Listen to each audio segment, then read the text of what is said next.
arratsaldeon. Bueno, ordeku gai ordena danok, dauz 17 puntu. Ertatik 9 die kontu emotie, eta gero hortik aparte dau mozino bat.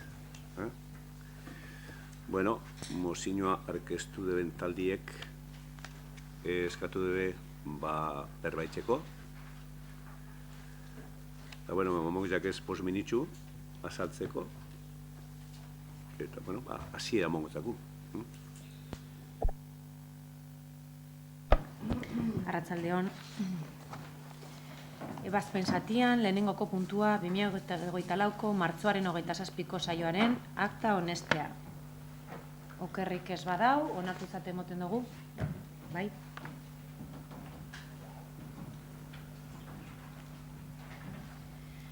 Bigarren puntua, Gernika-Lumoko udaleko langileen ordainsarien 0,5%ko igoera osagarria onartzeko proposamena. Proposamena irakurriko dut. Hurrengoa proposatzen da. Lehenengoa, Gernika-Lumoko udalaren zerbitzura dauden langileen ordainsarien 0,5%ko gehikuntza osagarria onartzea. 2023ko estatuko aurrekontu orokorrei buruzko abenduaren 23ko 31/2022 legearen 19.2b artikuluan aurreikusitakoaren arabera. Onartutako igoera 2022ko abenduaren 31an indarrian zeuden ordainsariei aplikatuko zaie. 2023ko urtarren batetik aurreko ondorioekin. Bigarrena, dagokion gastua onartzea. Hirugarrena, ebazpen honen berri ematea langileen ordezkariei, bai eta giza baliabideen sailari eta ekonomia arloari ere ekain ekonomian ordaintzeko behar diren jarduerak egin ditzaten.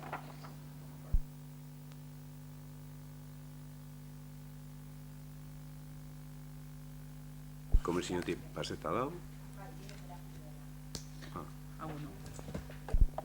Ez dakizuen artien komente duzue, baina bosera maien zerien komente dugu, azikera baten puntuen ipintzen deu udaletxeko langileen ganien dela, baina azaroan egin zan moduen da udaletxe eta organismo autonomoak, eta lauretan edo bota deu kontuartzaileek txostena. Orduen, organismo autonomoa hemen sartzen die azaroan egin zan moduen. Jakin nahi zuen arrekuntza bat izan da, baina jasota da baldaketi eta bosera maien zerien komente dugu. Bozkatzera pasatzen gara aldeko botoak. Aho batez onartzen da.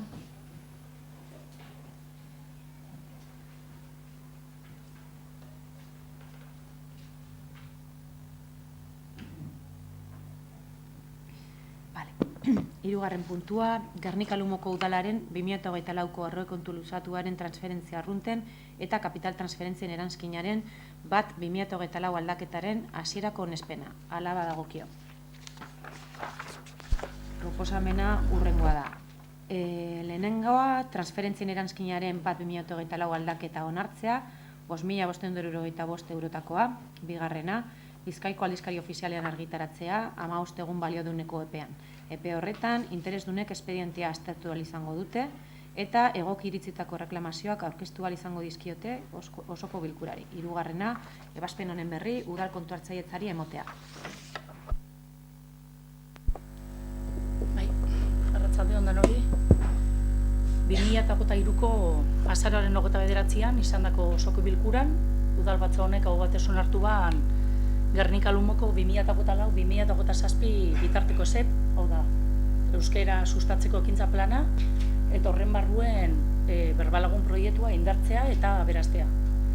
Eta gure euskera teknikarie proposatu dute 14.000 eurotik 19.575 eurotara igotzie, eta horretarako kreditu aldaketa bat egin behar da euskerako partida batetik bestera. Eta hori da hirugarren puntu honetan gu proposatzen duguna. Kreditu aldaketa hitza.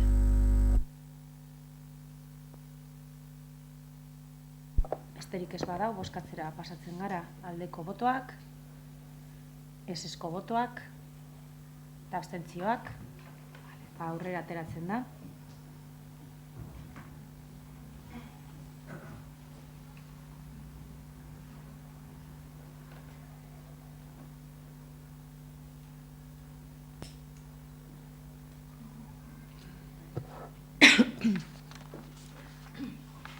Hurrengo puntura pasatzen gara. 4. puntua, Gernika-Lumoko udalaren 2024ko aurrekontu luzatuaren transferentzia arrunten eta kapital transferentzien eranskinaren 2024 aldaketaren hasierako onespena.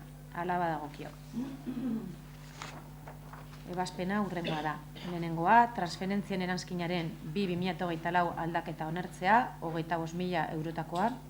Bigarrena, Bizkaiko aldizkari ofizialean argitaratzea, 15 egun balioduneko epean. Epe horretan, interesdunek espedientea aztertu izango dute eta egokiritzetako erreklamazioak aurkeztu izango dizkiote osoko bilkurari. Hirugarrena, ebazpen honen berri udal kontuhartzailetzari emotea.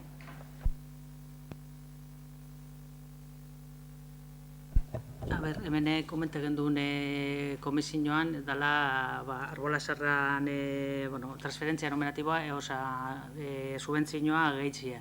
Aktibidadik egon dieselako eta urtero itzen den Baskarire bideratzeko. Besterik ez badago, bozkatzera pasatzen gara. Aldeko botoak, esesko botoak eta abstentzioak, aurrekoa moduen onartuta geratzen da.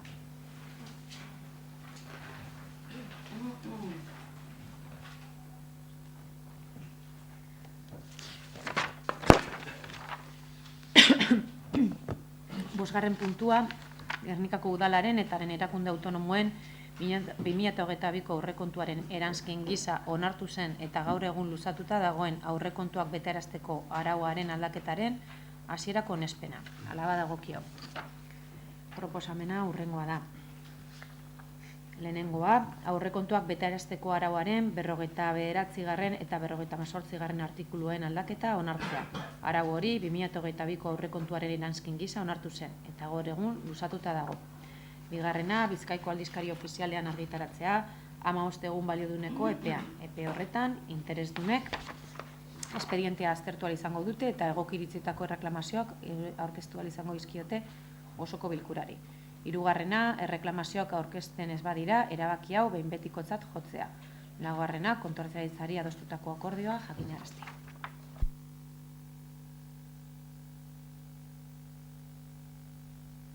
Bozkatzera pasatzen gara. Aldeko botoak, esesko botoak eta abstentzioak, onartuta geratzen da.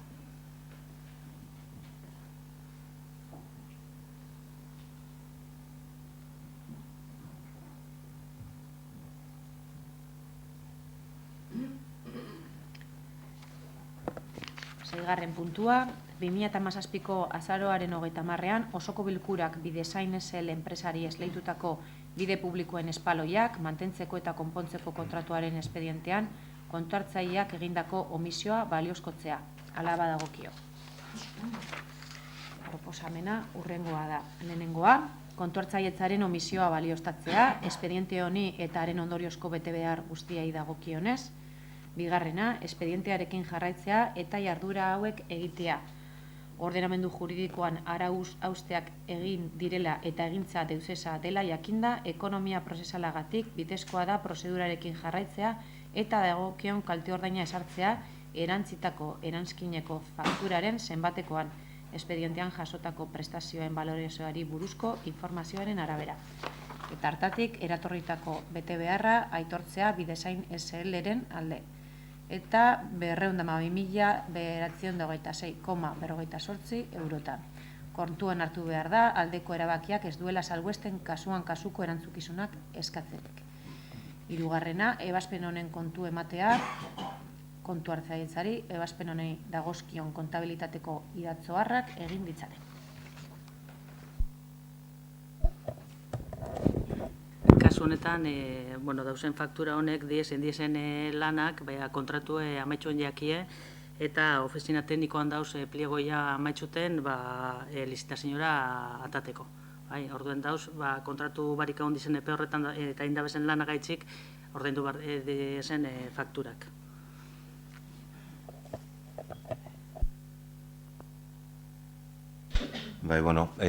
Arratzaldeon. Guk jarrera ez oztopatzaile eduki dugu legegintzaldia hasi danetik, egize daia urte bete pasa dela eta aurrekonturik barik gauzela.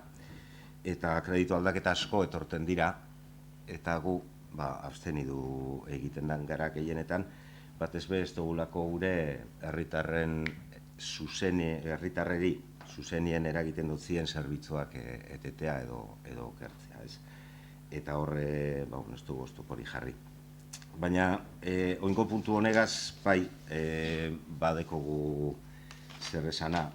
Esan duzun txenerea, kontratu barik dauen enpresa batek egindako lanen ordainketaz gabizela berbetan. Eta, karo, kontratu barik badau enpresa, ezin dugu lanik egin. Eta hori da, zuzen be, txosten honetan, kontu hartzaileak egindako txosten honetan ipintzen dauena.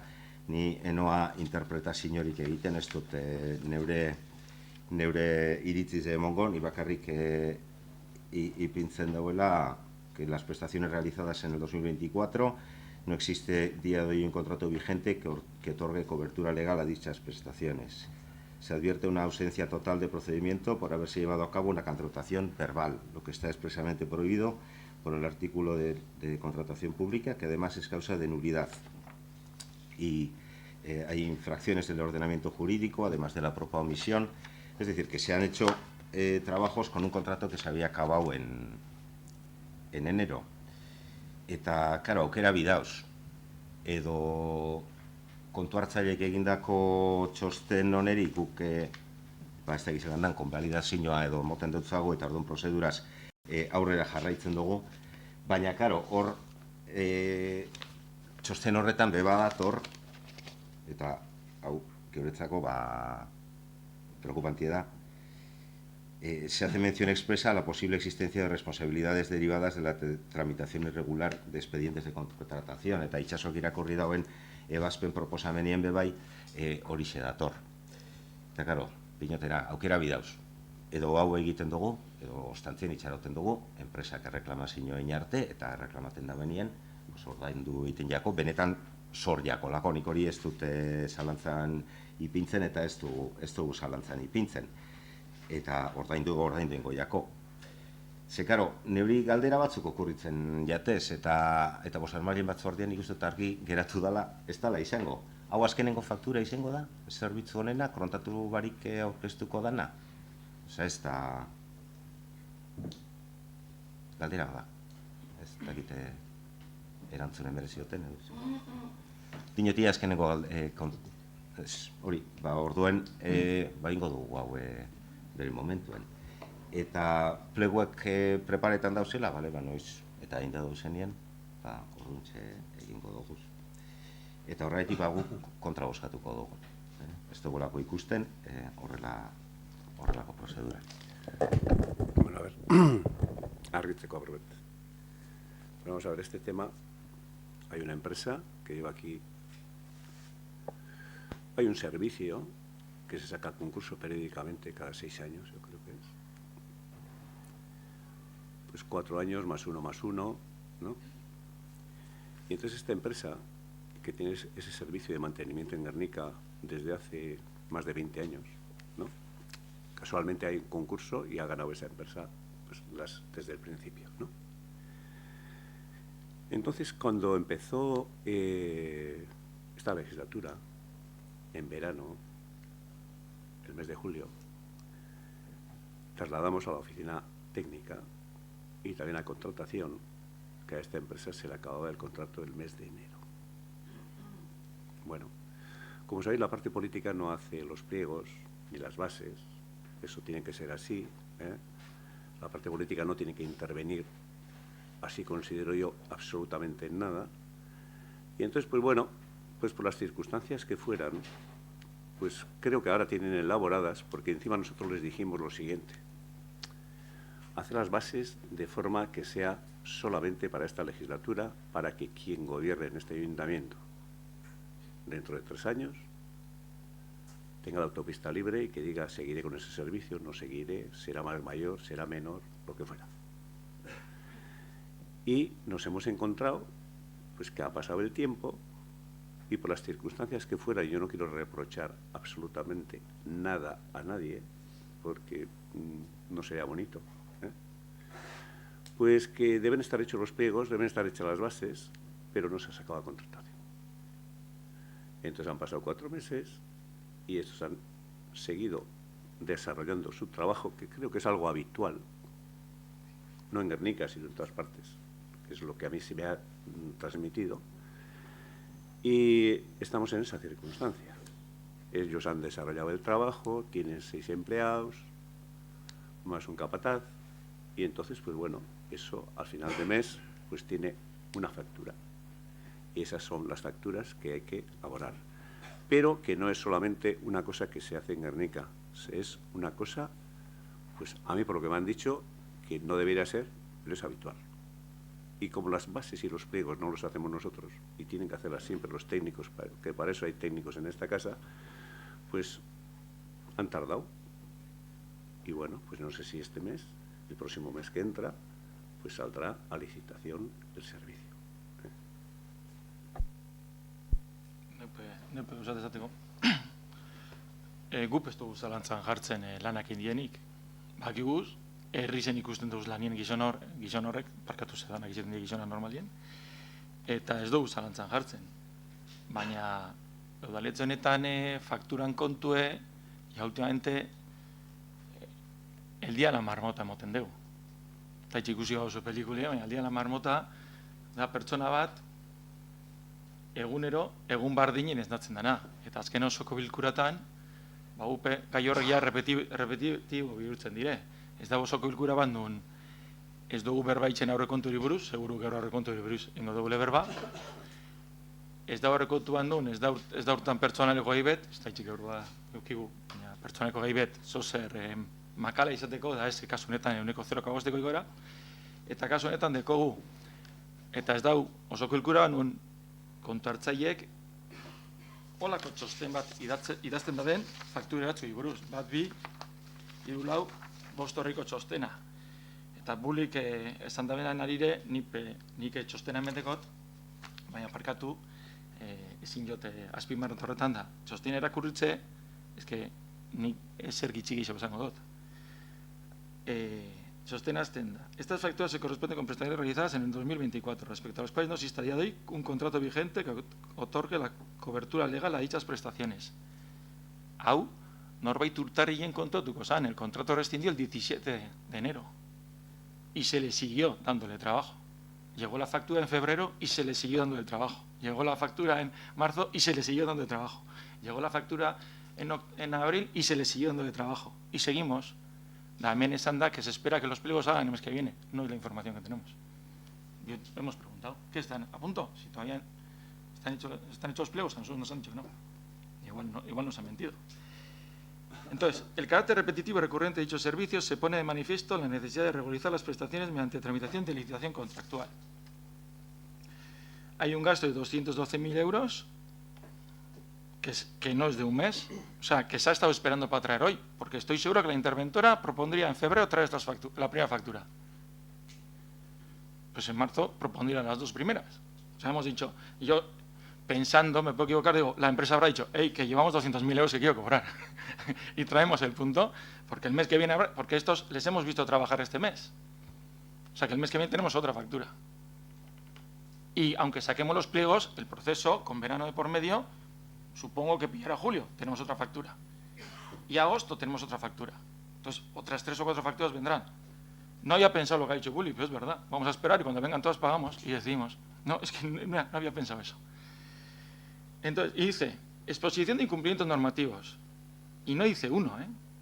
Se advierte una ausencia total de procedimiento por haberse llevado a cabo una contratación verbal expresamente prohibida por el artículo 37.1 de la Ley de Contratos del Sector Público, que además es causa de nulidad tipificada en el artículo 39 de la misma. Otra. Se han realizado actuaciones contrarias a la normativa que establece la prohibición de contratación verbal y obligación a la tramitación de expediente, artículos 1, 28, 35, 37, 136 y 117 de la Ley de Contratos del Sector Público. Otra. En el mismo sentido hay que entender vulnerados tanto los principios generales de ejecución del gasto como el procedimiento para la gestión y ejecución del procedimiento. Artículos 39 y 40 de la norma foral presupuestaria de Vizcaya. Y luego añade, en revisión de actos, se detectan infracciones del ordenamiento jurídico con opinión favorable a que el resultado de la revisión se materialice por razones de economía procesal acudiendo a la vía de indemnización de daños y perjuicios derivada de la responsabilidad patrimonial de la Administración como consecuencia de haberse producido un enriquecimiento injusto a su favor. O sea, el interventor dice que el Ayuntamiento en estos momentos puede incurrir en un enriquecimiento injusto a su favor. Eta ja amaitzeko,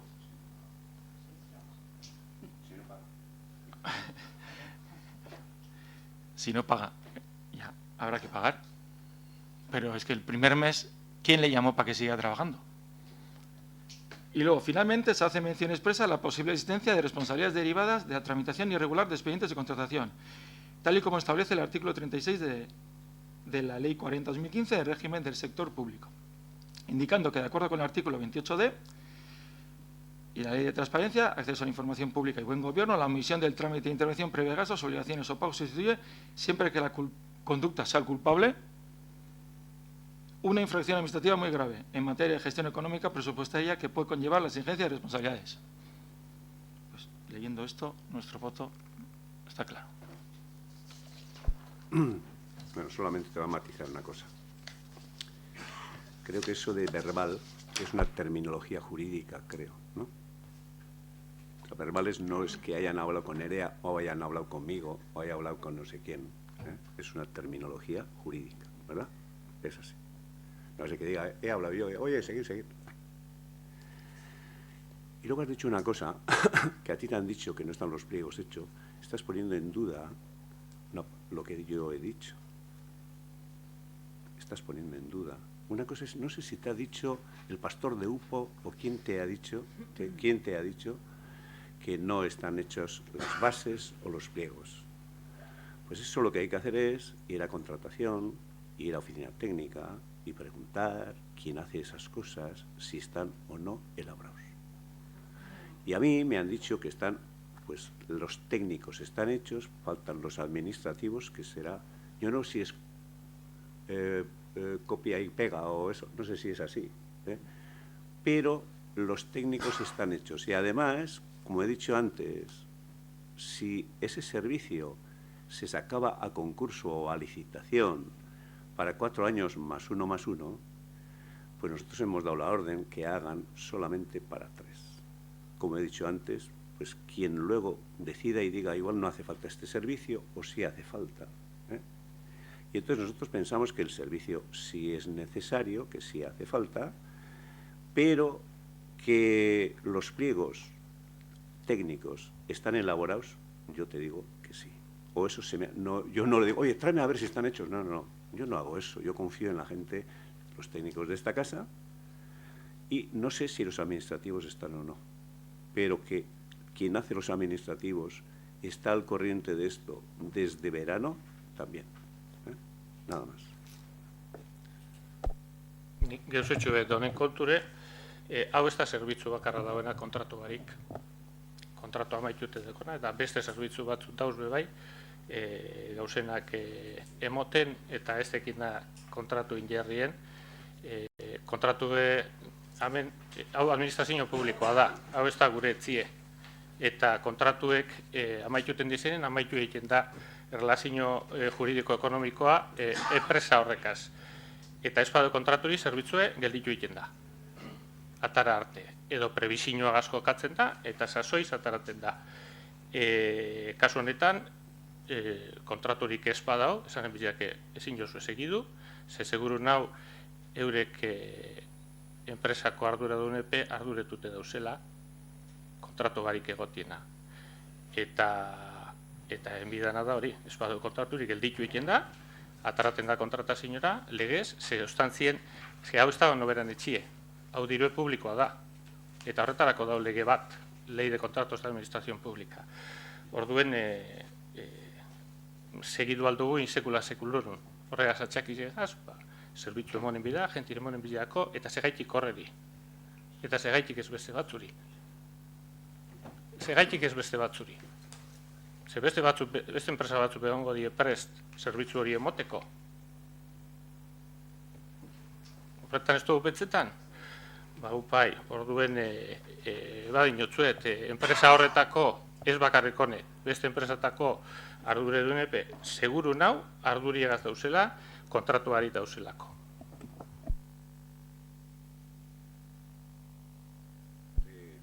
gaztetxe Arñako osoko bilkuran, martxien izemazan, Jon Daboin ingurumena eta zerbitzuetan Jon Dabo arduradun.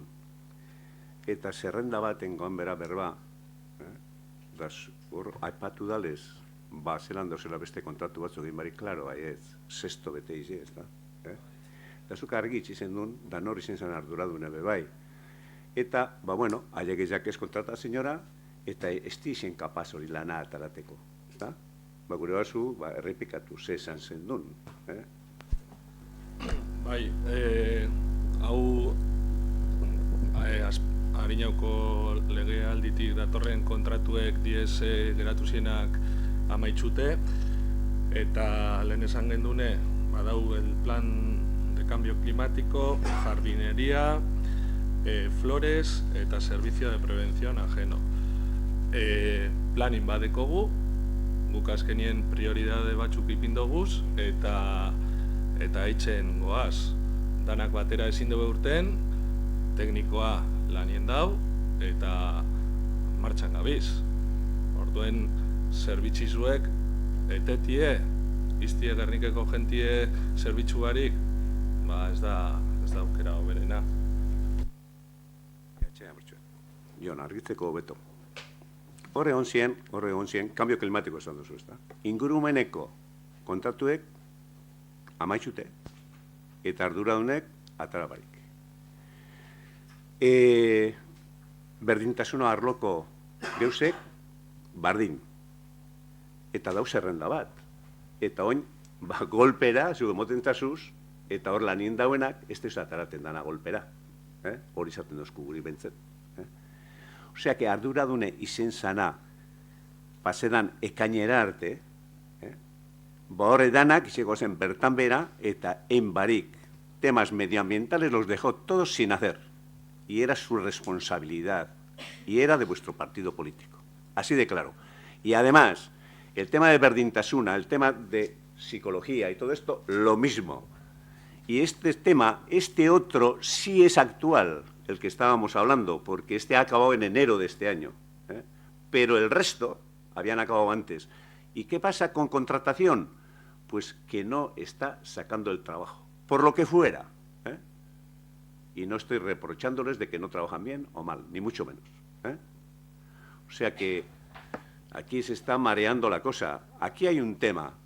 Esta gente, esta empresa de mantenimiento, que es esta, que salió a licitación, ellos fueron los que ganaron en su momento, entonces nosotros queríamos haber tenido toda la documentación que no elaboramos nosotros, porque eso sería lo último. Nosotros nunca entramos a eso ni a favorecer a una empresa o a la otra, sino la empresa que gane la licitación, el concurso, es la que ejerce el trabajo para este ayuntamiento. Y que esta sí se ha retrasado por lo que he dicho antes, cierto. Pero todas esas otras que se está diciendo que hay muchas, vienen de atrás de resaca. Y la ola, pues ha cogido. Eso es lo que ha pasado.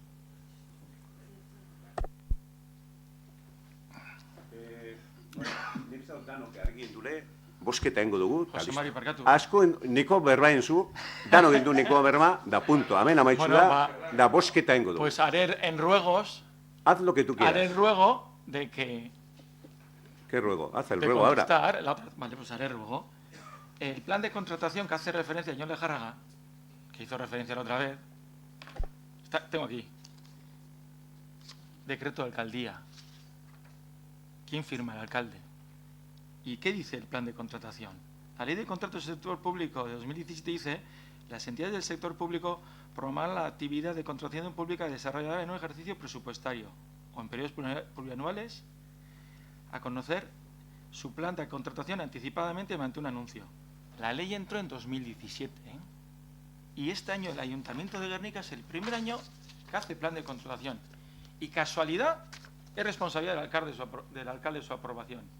Pero que en Guernica los de contratación lleven años hasta arriba de trabajo es responsable de una concejala de un área.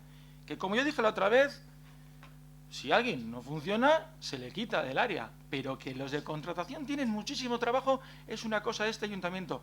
Y la otra vez, porque ya cuando se miente uno se convierte en previsible, yo ya he traído el plan de contratación. Y cuando se dijo, ¿cómo se le puede culpar a la responsable de medio ambiente que ella es responsable de que los de contratación tengan un montón? Y aquel día yo contesté, en el plan de contratación, cuando hagáis, habrá un contrato que será de euskera, que los pliegos técnicos llevan 2 años encima de la mesa. Vas al plan de contratación y pone, Itzargune onartzea espero da, no, se espera sacar licitación en abril 2024. ¿Y eso quedó bien? Pero es que los pliegos del área de euskera llevaban allí casi 24 meses y se han licitado más tarde. ¿Qué quiere decir? Que contratación tenía todos los proyectos, que era un embudo, y que fuera un embudo y que lleva años siendo de un embudo. Contratación de este ayuntamiento es responsable de una concejala que lleva medio ambiente. ¡Ostras! Y hablando de por eso pido la palabra, de este punto, José Mari, el plan de contratación has firmado tú el 3 de abril de este año. El decreto está firmado el 3 de abril de este año. Y el plan dice que, mira, que cuando firmaste ya se cumplía, ¿eh? Decía que la licitación del BAI iba a salir en febrero. O sea, firmaste en abril un plan de contratación que ya, la licitación del BAI, que dices que saldrá próximamente, a nosotros ya te he dicho que nos han dicho que los pliegos no están hechos todavía. Pues los mismos que has mencionado tú, ¿eh? Los mismos que has mencionado tú. Yo nombres de técnicos no voy a dar, los mismos que has mencionado tú. Pues firmaste el 3 de abril un plan de contratación que si firmaste sea responsabilidad tuya, ¿no? Y si este año has hecho, el año pasado, ¿por qué no se hizo? ¿Por la concejala o porque tú no hiciste? Y hace 2 años, ¿por qué no se hizo? ¿Por la concejala o porque tú no hiciste? Desde 2018 los ayuntamientos tienen que tener plan de contratación. Guernica lo hace el primer año y la culpa de que haya contratos sin hacer es de la concejala anterior. Solamente eso. A ver, vamos a ver. Solo te voy a decir 2 cosas. Aquí la parte política no es la que hace ningún pliego, y vuelvo a repetir, ninguna base, ni nada. Aquí hay técnicos que hacen ese tipo de cosas. Y solo te voy a decir una cosa. Has dicho, bueno, John es de medio ambiente solo y de servicios. Y esa señora que tú dices también era de servicios. Y estamos hablando de servicios, Espera un poquito. Y eso de que se dicen mentiras, mira, ¿sabe lo que pasa? Señor Mauna, ¿sabe lo que pasa? Que el que es mentiroso cree que los demás también son. Los demás también son, sí, y no tienen por qué serlo, ¿vale? Porque yo no he llamado aquí nunca mentiroso a nadie. Y tú sí has llamado. Ahora se dicen mentiras. Pues eso te la aplicas para ti personalmente, ¿vale? Honengan y berbaetxeko bada ez. Honengan y berbaetxeko bada ez. Nik beto nikoa indule, niko naste indu. Honengan bada bosketa ingo dugu. Konponduteko, Jose Mari, soluzio bat emongo zut. Ez duzu emongo soluzioen niri hemen bat bera bez. Bai emongo zut. Ez. Esan, bueno. Bozkatzera pasatzen gara, aldeko botoak, kontrako botoak, bale, ez da onartzen.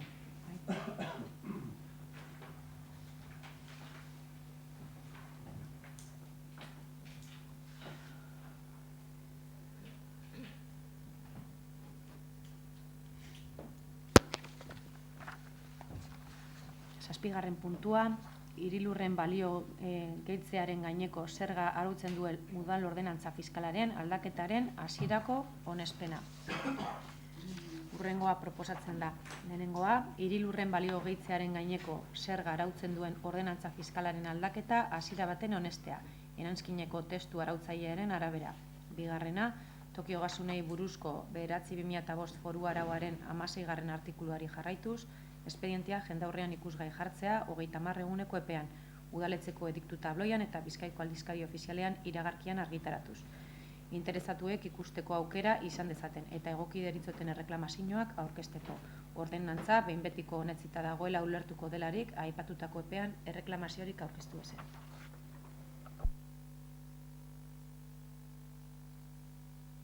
Besterik ez badago, bozkatzen dugu aldeko botoak. Bale, hau batez onartzen da.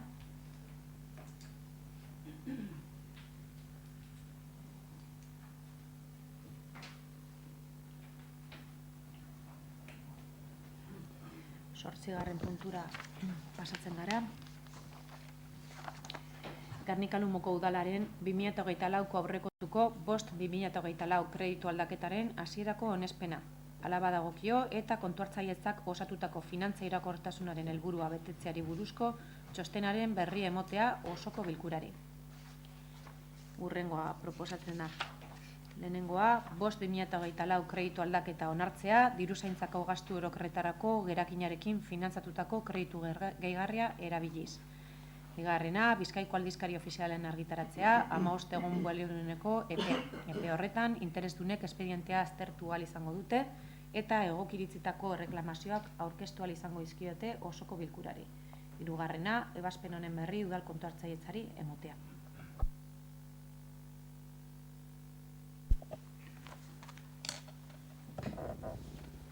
En este punto proponemos una modificación de crédito para desarrollar varios proyectos que consideramos necesarios e importantes. 1. La rampa mecánica desde Artecale al ambulatorio. 2. La ampliación y cubrición del parque infantil de Aita Luis Villasante. 3. La nueva biblioteca con escuelas de la zona sur del Pasealecu. 4. Sacar a concurso el servicio de autobús urbano, que es un buen servicio con más de 80.000 usuarios al año. Sacar a concurso el servicio del BAI, Brigada de Actuación Inmediata. Aumentar el crédito destinado a fiestas y, por último, aumentar la subvención de Árbol Sarra, Asociación de los Jubilados, para poder celebrar la comida anual y otros gastos.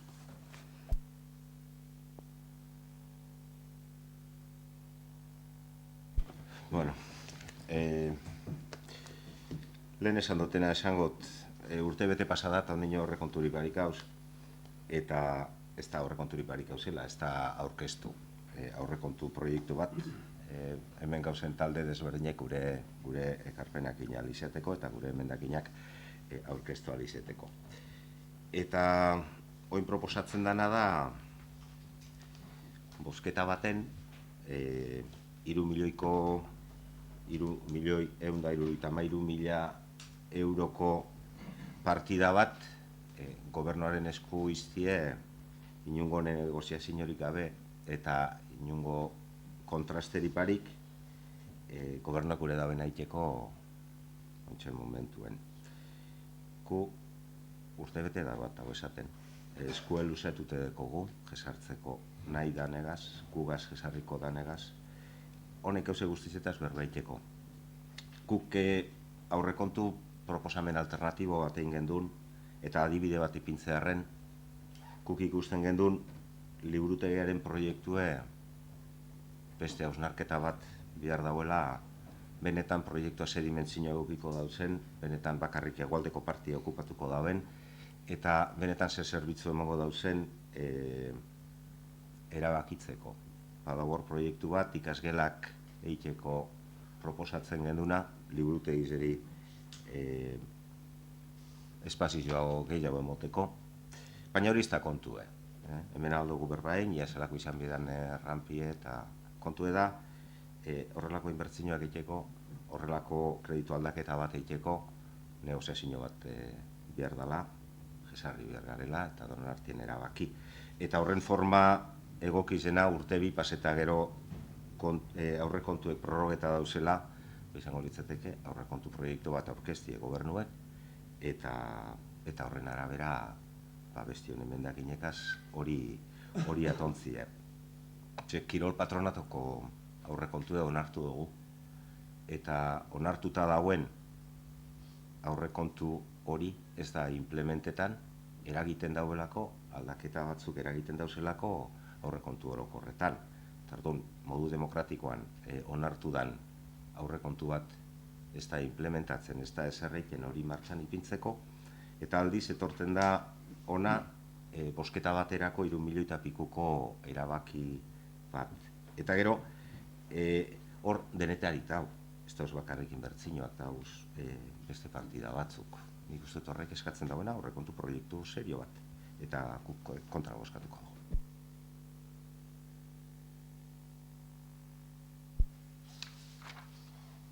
Lehen esan dut el dia de la marmota, aurrekontu jak urten da. Osea, bakarrik falta pertsonal, osoko gai danatan, osoko bilkura honetan, betiko 3 gaizek aipatzeko. Purbetan antzerakoa, urri zen espan hau txarto, galdetu neoan hilelengo, zelan dagoen aurrekontue. Nahi bat zualdotzuet ezan, baina gobernu taldeak izetez, urriaren 15-erako normalean, aurkezteko legi beteko baleke, urriaren 15-erako aurkeztu enbiko leke aurrekontu proposamen bat. Hori izpadagitzi, aurrekontu ebe bai, osake ja, 227 egun behan du gabiz, aurrekontue, ez da aurkeztu komisio baten. Itxeitzen badugu urte bukaerara, ja 150 egun dire, Gabon zaregune pasazala, da 150 egun dire, aurrekontue udaletxe honek ez da bela onartu. Eta ez da gure ardurie. Aurrekoatan esan dute moduen, gobernu taldien arduri da aurrekontuek negozizetie, lehenengo aurkeztie, negozizetie, dataratie. Ez dugu euki aurrekontoren aurkezpenik, eta geur, ekimen batzu daraguz, ez dugu zena baloreko, ze seguru nau programa elektoral ezberdinetan, danak ez badire, euneko handi bet, 3 edukiko gendu zen. Baina ez da, ezer aipatu behetzen. Eta ganera, bulik esan da bena, aurrekontuen prozeduria zidozue, bitxu, erakunde autonomatakoak zipek enduteia onartute dauz. Da ganera, bitxu, kombinazioak eta hor, negozazioaren bate onda, ez da? Euskaltegikoa, nidakitz, guztientzako herriak eta guk alde bozkatu, enduzera Euskaltegikoa parkatu ez dugu, ez nintzen egon, eta dakite bilduren botoa. Euskaltegi zen aldeko kontrako, aztintzen izan zen. Baina bakitz, kontrako izan zen. Aldeko. Bitxu, ez ziren egon dine.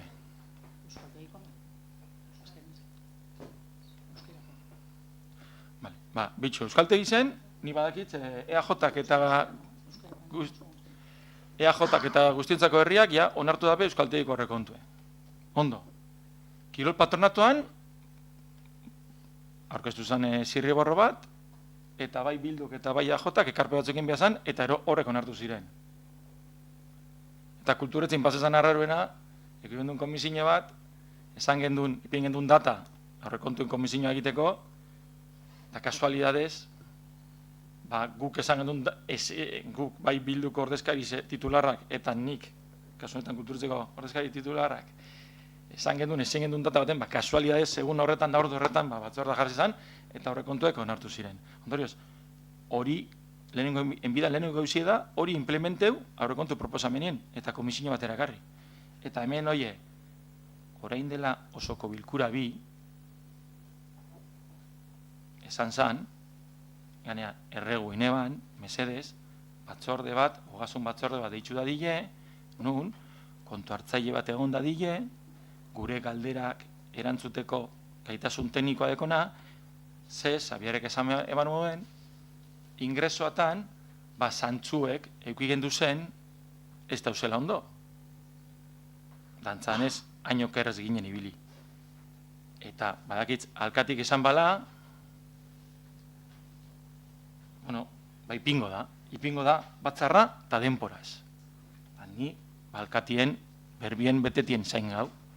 Ondorioz, aurrekontu bet, aurkezten danien, negozieko gu, eta orduntze, bai aurrekontu osoa, eta nahi bagu horrek 3 milioi euroape enbidire, baina lehenengo, ingresuepe ondo ikusi biko doguz, gastuek ondo egiteko, eta guk ingresoatan adirazi dugulez, por aktiba por pasioz dena, zalantzak, orduntze dagoenien, komisioa tenengo dugu, eta ez dugu aproposik usten, gaur hemen ekartie.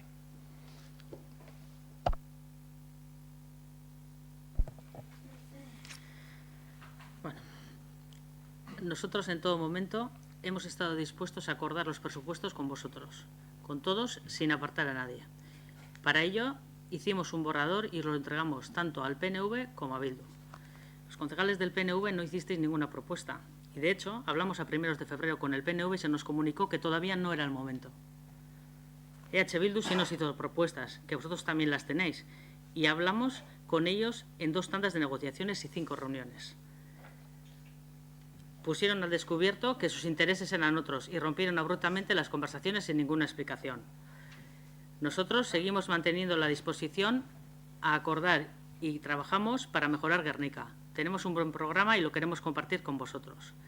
Como disponemos de un remanente de varios millones en la hucha, queremos lanzar ya proyectos que consideramos muy necesarios e inaplazables, como son la rampa mecánica para subir al ambulatorio, la ampliación y cubrición del parque de juegos infantiles Naitaluz Villasante frente al hospital que da cobertura a Rentería y a la Orateguieta, respondiendo a una demanda reiterada de los vecinos.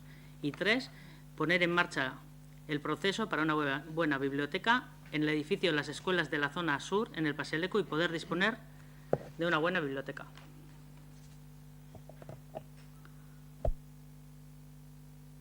Eske, harrituten hau, benetan, memoria txarra dugu badakit, eta jeusten jate arkatza askotan, baina aurrekontu proiektuaren ostean bilera bakarra egin genduen.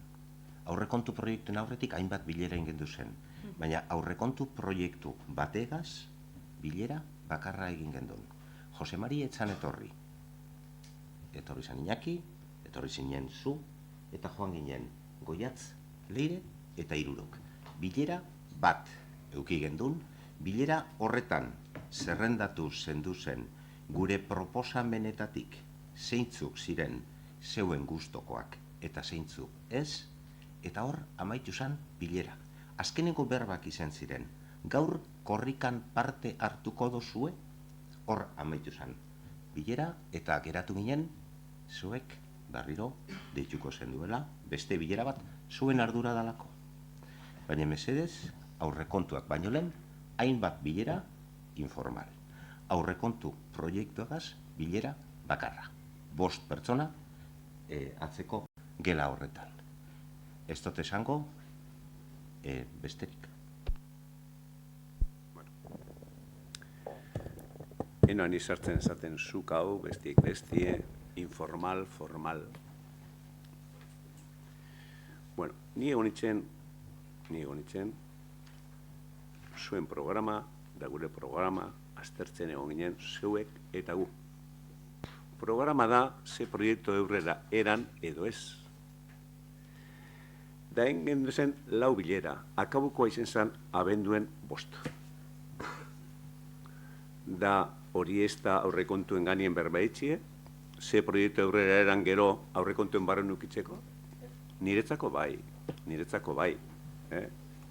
Da horren ostien, bai egon zien, Iñaki Tenerea, zuekaz, ja aurrekontuek zuen aportazioak edo zuen enmiendak aztertzen da zuekaz berbetan.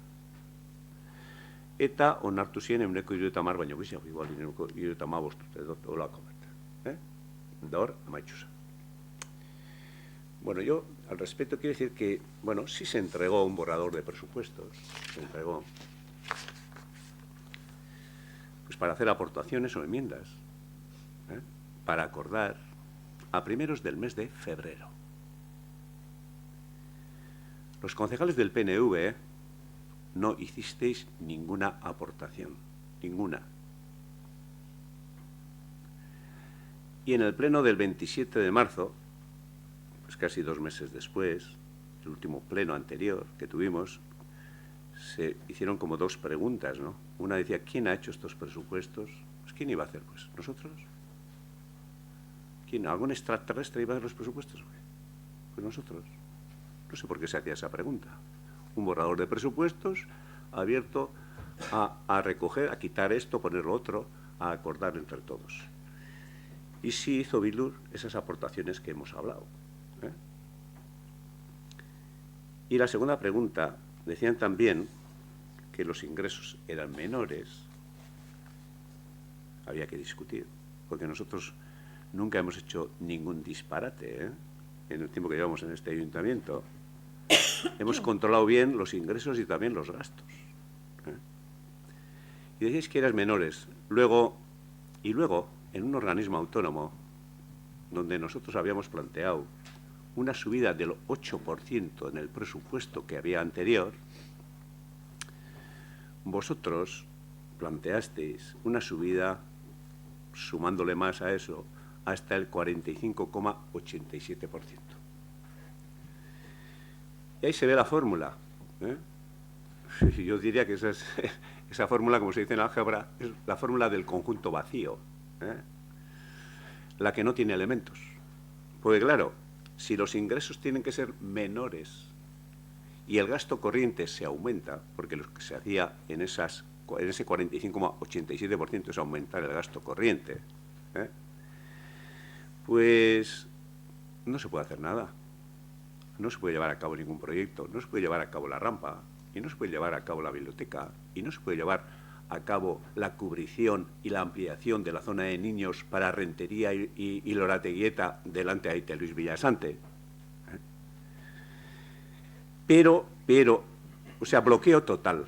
Eso significa ingresas menos, gastas más en gasto corriente. ¿Qué tienes tú para proyectos? Nada. Menos ingresar, más gastar. Eso es igual que en una casa. Bueno, pero esa fórmula falla. En esa fórmula falla algo.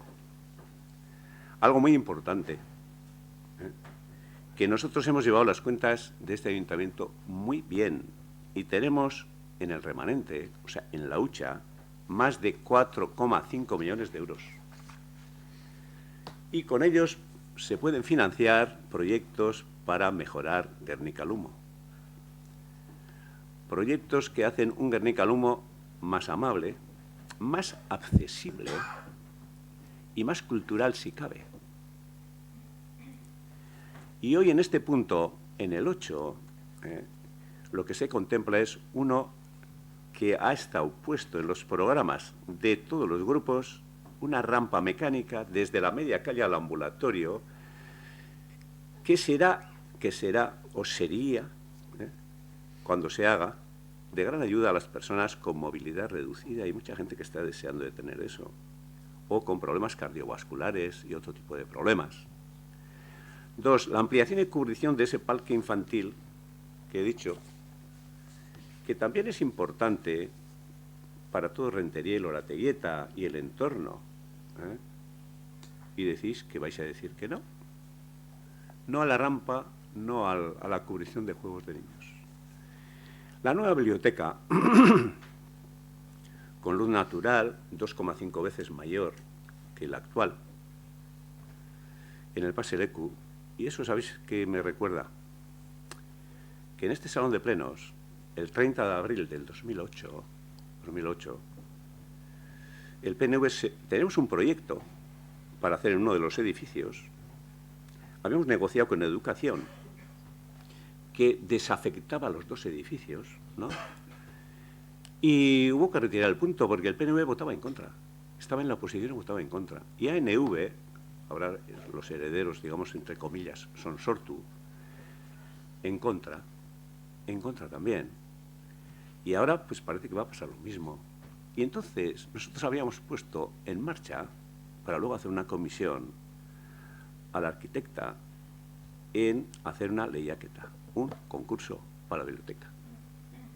Y luego, pues eso cuesta un dinero, aunque no sea exagerado, cuesta un dinero. Y luego hay que redactar el proyecto y dirigir la obra y sacar a concurso la obra. Entonces, son cosas importantes que todos hemos hablado de ellas, pero bueno, hay que tirar. Si hay dinero, ¿por qué se hace eso? ¿Por qué? ¿Cuál es la excusa? ¿Tecnicismos? ¿De qué tipo? ¿Tecnicismos de qué tipo? La rampa mecánica, el Ayuntamiento de Gernika tiene dinero en contra. Para la biblioteca tiene dinero y en contra. Para la cubrición de un juego de niños ampliando a 300 metros cuadrados de superficie y cubierto también en contra. Y luego, dentro está también el Videbusa.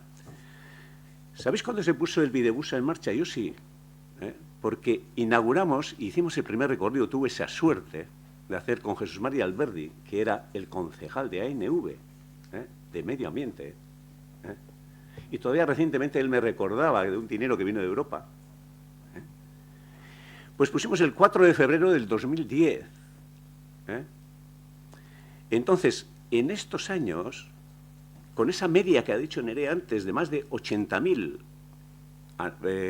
usuarios anuales, pues en 14 años, 2010 más, no 14 completos, pues el Videbusa de Gernika había tenido más de 1.013.000 personas que habían utilizado eso.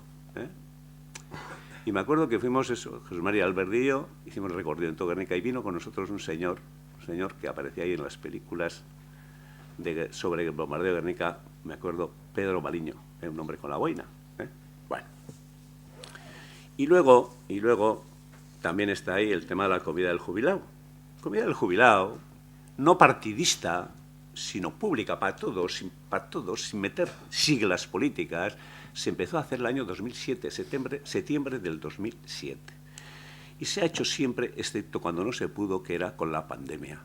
Y también vais a decir que no.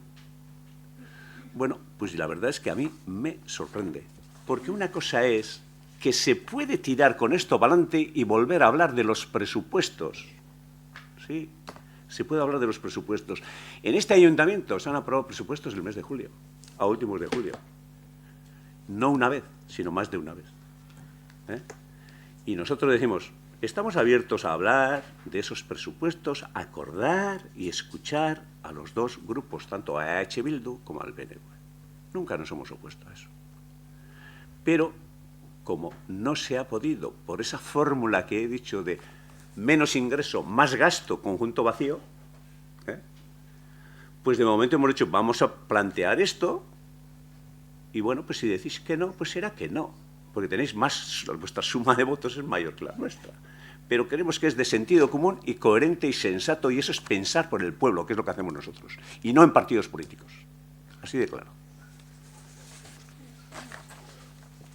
El chiste es un segundo debate. A ver, ese conjunto vacío y esas historias, presentáis un borrador de presupuestos de 24 millones de euros, con ingresos por 24 millones de euros. La ejecución del año anterior dan unos ingresos de 20 millones de euros. O sea, hay una diferencia de 4 millones de euros más, un 20% más. Ya solo por eso chirría. Ya solo por eso tienes que decir, oye, va igual, está hondo. Pero claro, tú presentas una previsión de ingresos en impuestos de 600.000 euros más que la recaudación real del año pasado. Cuando has congelado los impuestos, ¿cómo se explica eso? ¿Cómo se explica eso? Claro, porque vender congelaciones de impuestos en las elecciones es muy bonito. Pagamos, en plan Ayuso. Aquí no se paga ni un impuesto. No se paga ni un impuesto, las terrazas no pagan, el videobús no se paga, lo otro no se paga, los impuestos se congelan, no se piden subvenciones. Claro, claro. ¿Quién tiene la culpa de que no haya ingresos? ¿Quién? Y 20 millones de euros dan para hacer muchas cosas. Lo que pasa es que, claro, lo que pasa es que aquí hay una pequeña diferencia, hay una diferencia sustancial, que antes tenías mayoría absoluta y ahora no. Y hay que negociar, y hay que negociar. Y cuando se ha negociado, en el Quirol Patronato se han pedido 500.000 euros más para hacer inversiones en deporte, en infraestructuras deportivas, porque se caen las canastas, 500.000 euros, negociados y aprobados. Esos no hay que hacer. ¿Por qué? Porque tú dices, pero si hay una mayoría que dice que sí, una mayoría totalmente legítima. Y luego nos traes contra el remanente, no negocias el presupuesto porque estás en minoría y nos traes un trágala. Nos traes un trágala con una serie de proyectos. Esto no van a decir que no. Pero yo te digo, ¿y por qué no se mete el Mercado Plaza? ¿Y por qué no se mete el área de una zona para que los chavales puedan estudiar? ¿Por qué no se mete? ¿Por qué no se mete la pista de atletismo? ¿Por qué no? Hay un montón. ¿Por qué no se mete la cubrición de la zona de juegos de Lurgorri? Te puedo decir un montón de proyectos. No, son los proyectos que tú dices. Pues ¿sabes qué? Tenemos un tercio y un tercio. Y habrá que negociar. Y habrá que negociar. Aunque no nos guste, habrá que negociar. Vamos a ver. Aquí, joder, se ha pegado a tantos bolos que ni me he enterado. Se pega a todo. Entonces alguna bola tiene que caer. Si pegas a todo, es como... Yo no soy cazador, pero cuando tienes la recortada y tira perdigones para todos los lados, a alguien le tiene que coger. Vamos a ver. De trágala, nada. Del mercado, de trágala, nada, en absoluto. uno está de acuerdo en hacer la rampa mecánica de subida de la media calle al ambulatorio o no está. Y este es el momento de estar a favor. Uno está, bueno, oye, mira, que hace falta en otros sitios del pueblo también la cubrición de parques de niños. Sí, pero todos a la vez no se pueden. Hay que programar. Y un proyecto redactado es el de ahí, que da cobertura a Rentería y Loratelleta. ¿Y qué hay que hacer? ¿Parar? No, está redactado, hay financiación, se financia. Ahora, el mercado. El mercado. Empezamos hace mucho con ese tema y, bueno, vimos las sugerencias del Patronato de Urdaibai y de la Consejería, y un proyecto que inicialmente iba a ser de 1,5 millones de euros, pues actualizando precios, que ha habido mucho cambio de precio actualmente, pues se lleva a más de 5 millones. Entonces estamos esperando a las instituciones que en su momento dijeron que iban a ayudar. Y entonces nosotros planteamos lo que puede financiar el propio ayuntamiento con sus propios recursos. Pero claro, tú has dicho, hay un Videbusa que no se cobra, plantea que hay que cobrar y votamos, plantea que hay que cobrar el Videbusa, que ha tenido más de 1.013.000 personas estos años. Plantea. Y votamos. Espera. Sí. Dices las terrazas. Las terrazas, pues podemos hablar de ese tema también. Podemos hablar, dices, tampoco se cobran. Pues no se cobran, ¿no? Claro. ¿Qué pasó con las terrazas? Podemos plantear otro debate sobre las terrazas en este salón de plenos y que digáis que haya que cobrar, que haya que reducir y ese tipo de cosas. Parece que eso es lo que quieres. O sea, fíjate cuántos factores has sacado. Videbusa no se cobra. Pues no, no se cobra. ¿Y cuántos años lleva? Desde el 2010. 14 años. Y en las terrazas, pues estuvo el COVID y podemos hablar de ese tema también. O sea, que has metido muchos factores. Y de trágala, nada. Financiación posible por parte del ayuntamiento, sí. ¿Estos proyectos son importantes para Guernica? Sí. Y votar en contra de la rampa mecánica me parece un disparate. Pero bueno, yo respeto lo que vosotros digáis. Por supuesto. Porque estamos para eso. Y de trágala, nada. Hacer las cosas y pensar en el pueblo, sí.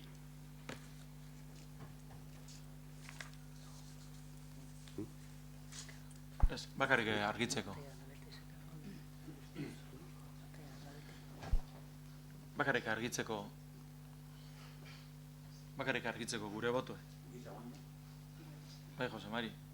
Nosotros ni un momento hemos dicho que hay que reducir las terrazas. Te has dado a entender, pues habrá que desmentir eso. Las terrazas. Parece que estáis en esa Yo he dicho, no cobráis las terrazas, que se abra el debate y que se vote aquí. Sí, pero también has sugerido. Y no cobréis el Videbusa, y es cierto, en 14 años, y es un buen servicio de los ciudadanos que pagan sus impuestos, y nosotros les compensamos con eso, y también, si queréis, se vota. Yo eso es lo que he dicho, nada más. O sea, que no tergiverses las cosas. No, yo creo que... Bakarrik. José Mari, en este punto no hemos entrado al debate de los proyectos. Que si ya he dicho en mi punto que seguramente estamos de acuerdo. Pero hay unos organismos en Hacienda, dije en el pleno anterior, Iñaki siempre ha hecho 3 comisiones y ha llevado el presupuesto. Tú mismo, en el pleno del 27 de marzo, y parafrasando a ti, y está grabado, publicado y se puede consultar, en un momento en el que yo te pido la palabra, y te puedo decir hasta el momento, 1 hora, 43 minutos y 48 segundos de la grabación de Ismendi, te pido que se haga una comisión de Hacienda en la que tratemos el tema de presupuestos con presencia de la interventora o la que estimes oportuno, que sea capaz de responder las preguntas nuestras de los ingresos y de gastos, porque como ha dicho Xavier, hay unos ingresos un poco raros. Raros, ¿eh? No creo. Vale. Luego, si quieres, tengo preparado y te digo alguno. No. Y en ese momento, que digo que se han hecho siempre con 3 comisiones como Iñaki, transmito ese ruego Y para que si quieres consultar, en el minuto de grabación, 1 hora 45 minutos y 3 segundos dices, bueno, beipingo da batzarra eta denbora sabileko datzue. Pues estamos esperando eso. Que no es la rampa sí, la rampa no, no, que estamos esperando la comisión. Y si en 2 meses no se celebra la comisión es porque el equipo de gobierno no ha querido. Entonces, no hay más debate. No, si no es la rampa sí, la rampa no. Y sobre los ingresos, ya que... No, José Mario, una vez me puedes decir mentiroso, la segunda no te dejo. Me estás diciendo que con los impuestos congelados alguien ha puesto, y de ahí la pregunta de quién ha hecho el presupuesto, quién ha hecho el presupuesto y quién ha hecho el presupuesto, y con los impuestos congelados habéis puesto 600.000 euros más que el año que más ha ingresado este Ayuntamiento de Guernica en impuestos. Pues llamativo, como poco llamativo. O sea, alguien de vosotros ha puesto 600.000 euros más en ingresos que el año que más ha ingresado en impuestos este ayuntamiento. Otra. Hay una subvención de 421.000 euros del Consorcio de Aguas para hacer una obra, que si quieres me preguntas a quiénes he preguntado, yo he preguntado donde se llevan los dineros, que no tienen ni idea. Pues en comisión habrá que preguntar. Pero para eso se hace una comisión, para no tener que decir aquí en el pleno. Pues si yo este dato lo llevo 3 plenos trayendo. Entonces se hace una comisión y se dice en el momento, sí, aquí está la subvención, porque tiene un número ya, 421.000. Para la biblioteca, una subvención del Gobierno vasco de 162.000, que tampoco los técnicos no saben. Pues por eso preguntamos quién ha hecho el presupuesto. Los técnicos no saben. Otra que ha puesto el equipo de gobierno. Este año en multas se iban a recaudar 225.000 euros. Y el año pasado, 125.000. ¿Hay alguna razón para que Guernica recaude 100.000 euros más en multas que el año pasado? Y claro, normal que la interventora luego haga el informe, porque normal, en las previsiones de variables que no controlamos, porque creo que a no ser que alguien dé una orden expresa de este año hay que multar más porque me hace falta 225.000 para cuadrar el presupuesto, a no ser que alguien diga eso, la interventora en esos ingresos es cauta. Y ya sabemos todos que hay un informe de la interventora que tengo aquí que se puede leer, en el que ingresos que tienen una alta volatilidad, como son las multas, alguien le dijo, o alguien puso aquí este número, 100.000 euros más que lo normal. Entonces, con eso, y a pesar de eso, ¿no celebramos una comisión de Hacienda? Pues, José Mario, yo como ruego, o si quieres, vamos al momento de ruegos y preguntas, tal y como dice en la comisión de Hacienda que Bildu se sumó, hacemos el ruego de, por favor, una comisión de Hacienda en la que esté un técnico para contestar las preguntas y se hable del presupuesto. Y como he dicho antes, vamos 227 días tarde. Pues nada más. Bueno, yo no me voy a salir del punto, no voy a volver a repetir. Tampoco te voy a responder esas cosas, pero sí te voy a decir, hombre, mira, hemos llevado varios años sin nota, ¿verdad? Hemos llevado sin nota varios años. Bueno, pues seguramente en esa partida que tú dices está el tema de la OTA metido, más de 100.000 euros, 100 y pico mil euros. Posiblemente, digo. O sea que antes de hablar hay que preguntar, ¿vale? Luego, Udalkutxa es el mayor que ha habido nunca. El mayor que ha habido nunca. 1 millón y pico de euros más que el año pasado. No van a aumentar los ingresos. Pues claro que aumentan los ingresos. Y no vamos a hablar más de esto. Mira, aquí hay un punto que quiero que quede claro, que es el siguiente. Este punto 8 dice, el Ayuntamiento de Guernica se ha llevado muy bien las cuentas, y el que no, que diga que no. Ahí está el resultado. Más de 4,5 millones de euros en la hucha, en el remanente.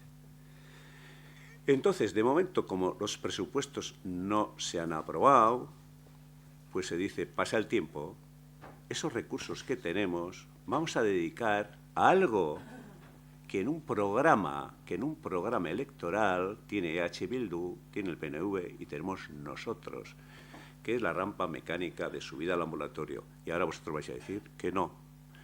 Pues no sé por qué. Porque eso es una excusa. Eso es una excusa.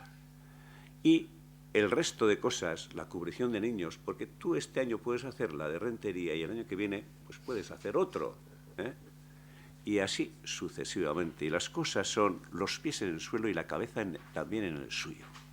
Y aquí no hay ni trágalas ni nada. Aquí hay intención de hacer bien las cosas y a otros tienen la intención de poner pequeñas zancadillas. Pues si hay que poner zancadillas, que se ponga y punto. Y ya está. Y de esos números dichos así, de cualquier manera, hay que mirar. Y en esa partida que tú dices de multas, que vas exagerando, pues ahí está lo de la OTA, que son unos 130.000 euros. Y posiblemente esa cantidad que pone ahí sea mayor que la que pone. Porque ahí se ha sido prudente también. Para que veas. Nada más. No vamos a hablar de este tema. ¿Quién cobra, José Mari? ¿Quién se queda con las multas de la OTA, José Mari? Escucha, de este tema no se habla más. De este tema ya no se habla más. Se vota y ya está. Porque ya se ha hablado suficiente. Ya se ha hablado. Joder, ¿Dejas hablar? Pero porque yo no quiero hace dar dos falta. datos. Dices una cosa, que las cuentas están Si no vas a estupendas. meter nada nuevo, si no vas Sí a te voy a aportar, decir, ya verás si que no te vas voy a, no vas a claro que te aportar voy a nada decir. nuevo. Este año ha perdido el Ayuntamiento de Guernica 1 millón de euros. Resultado presupuestario, 1 millón de euros. Bueno. Tenemos ese Oye, remanente que eso tú hablaremos dices, cuando hablemos. No, ese Eso remanente hablaremos. que tú dices que Oye, por tenemos favor, 5 millones por favor, de euros. yo dirijo este pleno. Bien, vale, ¿me vas a cortar? Vale. Sí. Estamos hablando de lo que estamos hablando. Y del otro ya se discutirá. Y no voy a volver a repetir los proyectos, ¿vale? Entonces la propuesta ha sido lo que ha dicho Nerea, esos proyectos. Bozkatzera pasatzen gara aldeko botoak, esesko botoak, eta abstentziorik ez da onartzen. Bai?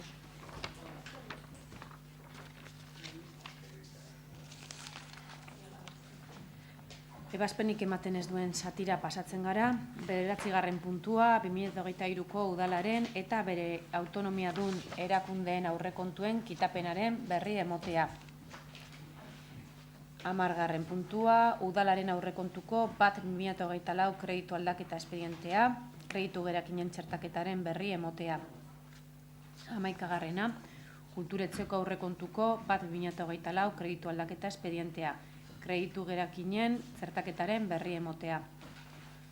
12. lanbide ekimeneko aurrekontuko 1/2024 kreditu aldaketa espedientea, 2024 ekitaldiko kreditu gerakinen zertaketaren berri emotea.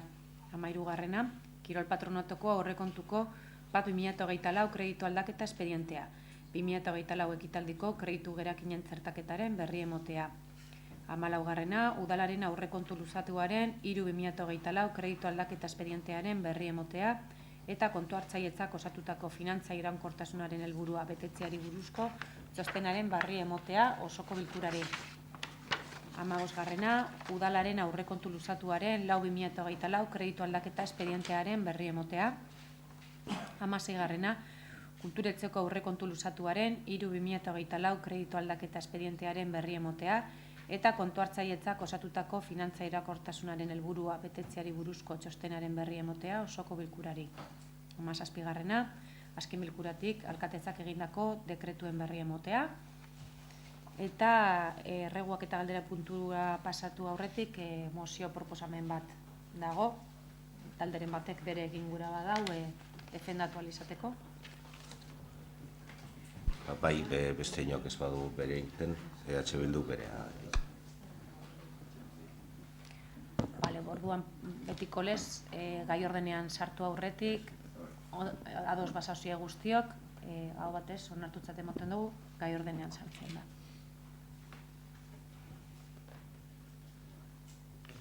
Bale, aurrera. Bueno, por eskatu da, aurkezpena egiteko. Zein horrengo da.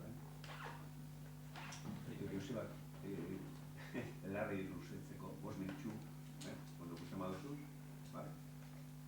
Bueno.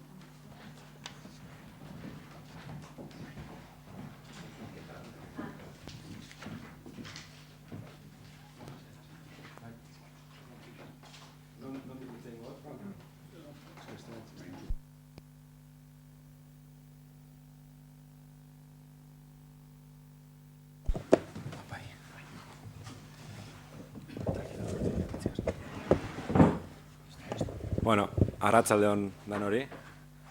Eskerrik asko hitza emotagatik. Eider eta biok, Guggenheim Urdaibai Stop plataformatik gatoz, eta 2.0 mozioa aurkeztu dugu. Eta, bueno, pixkate testu inguruan ipiniko hemen kontu, bale? Imaginatzeu irakurri duzuela mozioa.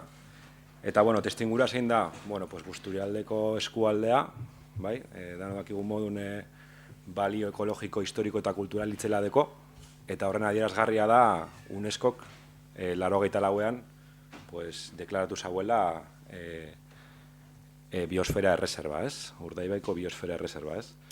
Eta UNESCOk esaten dau, bueno, beste gauza batzuen artean, hitz egiten dau jasangarritasun laborategi bat dala, eta gobernantza parte hartzaile bati buruz ere berbaitzen dau, ez? Lehenengoan jasangarritasun laborategia dalaren arira, bueno, ez dakit, gure irakurketako bat da, agian txartu ulertu dala laborategiaren kontua. Bai, hau ez da esperimentatzeko txarrerako eta gauza monstru arraroak ateratzeko gauza bat. Eta zergatik dinot hau? Pues porque adibidez Muruetaren kasuan, non erreserbaren gune zaurgarriena dela, eraiki nahi da Guggenheim Urdaibairen museotako bat. Museo bat, non 4 hilabetetan 140.000 pertsona edo turista edo bizitari aurre ikusten diren. Erreserbaren bihotz horretaz aparte, Okako ibaiaren estuario hartzen badugu, Euskal Herrian edo Euskal Kostaldean kontserbazio egoera onenean dagoen ingurua dela, eta portzerto babestuena, eta ez dinot nik, legedia hor dago, ez? Apotatik, Urdaibaik ere lege propioa daukala, estatuko legedia, Europakoa eta inkluso mundun mailakoa, hor dago Ramsar bestela, bai, ez egunak babesten dituena.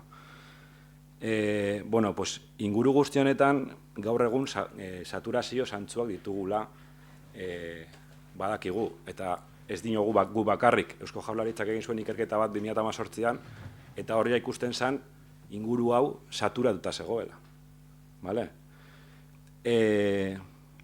Testu inguruarekin jarraitzeko eta jasangarritasunen asuntoarekin jarraitzeko onartezina, ezin da eztabaidatu erez, nik uste dugu gutxienez, edo guk uste dugu krisi klimatiko gare batean bizi garela, eta kriston erronka daukagula danok, bai? Eta ez dugu ulertzen nola norbaitek defendatu dezaken eraikin bat biosfera erreserba baten bihotzean. Osea, ez dakit, ni irakaslea naiz eta ikaslei kontatzen baiet hori nik uste dut eurik ere ez dutela ulertzen guztiz, ideia hori. Ez dakit ez da defendatu daiteken, modu arrazonatu batean. Bigarren kontua da gobernantza parte hartzailearena, UNESCOk esaten zuena. Gure irakurketa da inposaketa bat dela. Inposaketa bat eskualdeko jendearentzako. Baina ez diogu gu bakarrik, Bidarte jaunak, Guggenheim Bilbao Museoko zuzendariak, fundazioko zuzendariak, esaten zuen que el Guggenheim Urdaibai responde a una ampliación del Guggenheim de Bilbao. Osea, hori nahiko agerian usten du zein den benetan helburua, bale? Eta hor ere urteak dara matzate agintari batzuk museo hau biosfera reserban sartu nahian, bale? Eta orain arte ez dute lortu. Guk beste irakurketa bat egiten dugu ere bai, azkenengo hauteskundeetan,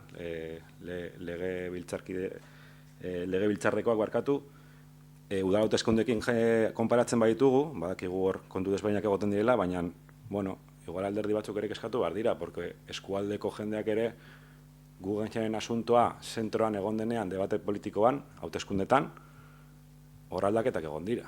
Orduan, igual es un poco aviso a navegantes también.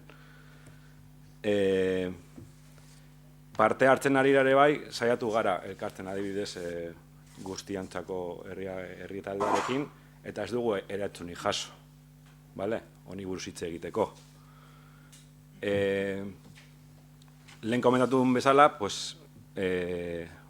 Urdaibaiko biosfera reserva dago oso babestuta, batez ere kontserbazioari begira, noski, daukagu Habitat 2000, Kostas legea, daukagu Zona Especial Konservazion, dekogu Ramsar, APAK ere bai.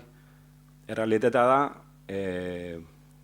Guggenheim Urdaibai museoa erekiko balitz, ez lituzkela beteko lege guzti hauek. Orduan, batzuk egin dezaket irakurketa bat ilegala dela, edo beste batzuk izan dezakete, ez. Bueno, legea aldatzen dugu, ez duen kajatzen eta listo. Nik ez dagit zilegitasuna eta legalitatea hor, ni ez naiz abokatu eta ez naiz epaile eta holan, baina, bueno, gutxienez, trampa bat bai ikusten dugu hor, bale? Parte hartzenen asuntoarekin ere bai, ezin dugu ahaztu Foru Murueta eta Gernikako akordioak Bizkaiko Foru Aldundiarekin, hitzarmen supramunicipala. Ematen diona eskumena Bizkaiko Foru Aldundiari, udaletxeek ematen diote eskumena, delegatzen dute egiteko behar diren gestioak moldatzeko eta adaptatzeko museoaren enkajea Urdaibain. Eta, bueno, kontestu honetan ere bai, urtarriaren 26an aurkezten da plan estrategiko bat eskualderako. Claro, orain arte saldu digutena da, Guggenheim museoa izango dela, nolabait, eskualdeko abandono hori edo, abandonotik aterako gaituen motorra, ez? Batez ere turismoari enfokatuta, turismo eredu masibo batera. Orduan, claro, plan estrategiko honetan gaur egun, badakigu ja, 6 puntutako plan estrategiko horretan, Guggenheim museoa ez dela agertzen. Osea, sorpresa, orain arte Guggenheima izan barzan abandonotik atera baziguna, eta gaur egun, proiektu hori ez da agertzen, en los 6 proiektos tractores. Orduan, bueno, pues, ikusten duguna da, horre gauzak kolokan daudela eta gutxienez susmagarriak izan daitezkela. Ze interes daude horren atzean? Bueno, guk argi daukagu, vale? Interes pribatuak daude. Hemen entzun duguna da, zinegotzi batek esan da, Busturialdea ez da norberan etxea. Eta hau diru publikoa dela. Bueno, hau ere diru publikoa da. Vale? Orduan, kontuan izan hori. Eskatzen ditugun gauzak dira 2 puntuak onartzea, mozioaren 2 puntuak onartzea, eta betetzea. Eskualdeko herritarren etorkizunaren alde. Eta alderdikeriak alde batera utzita. Eta, bueno, hori. Vale, eskerrik asko.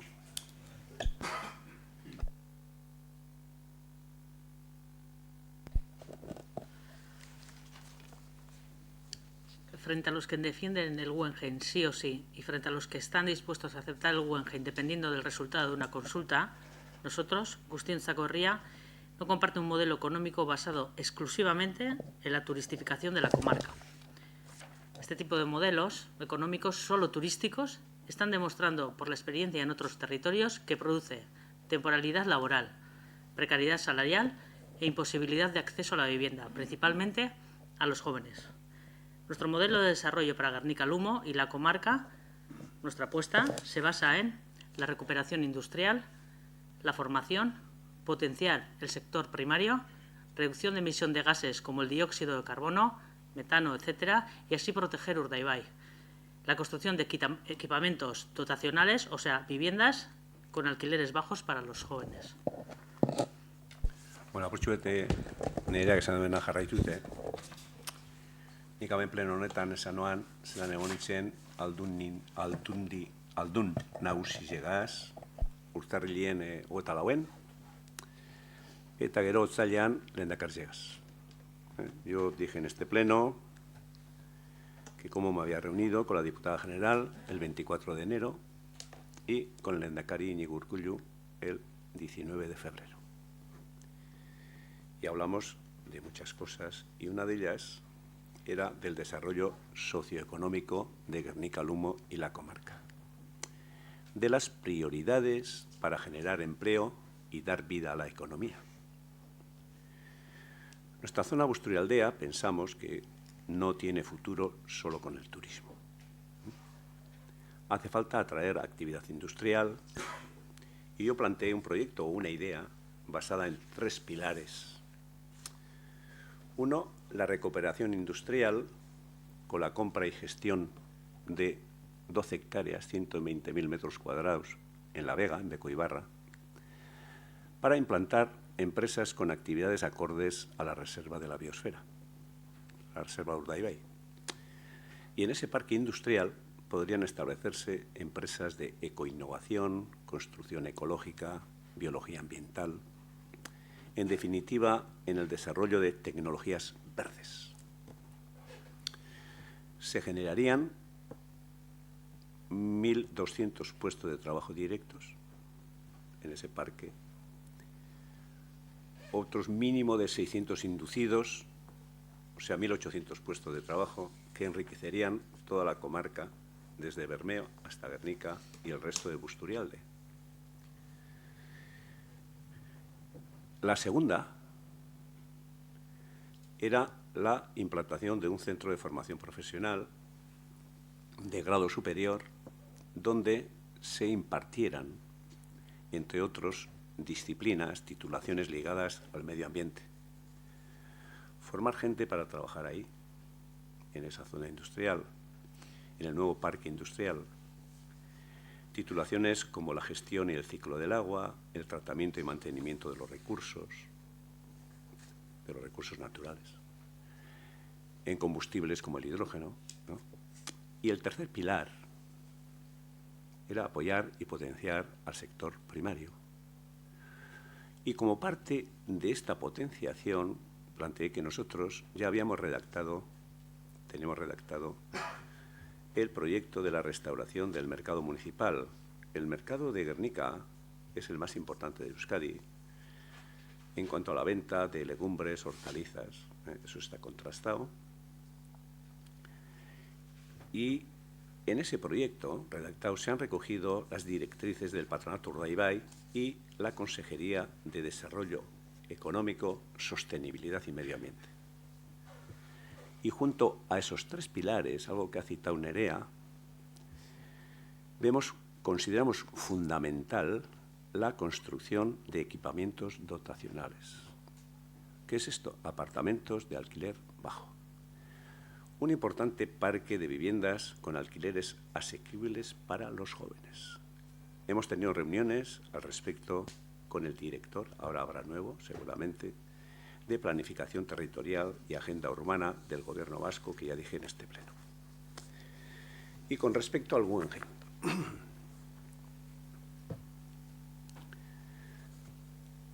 Con respecto al Guggenheim, nosotros pensamos que falta información y falta trabajo comunitario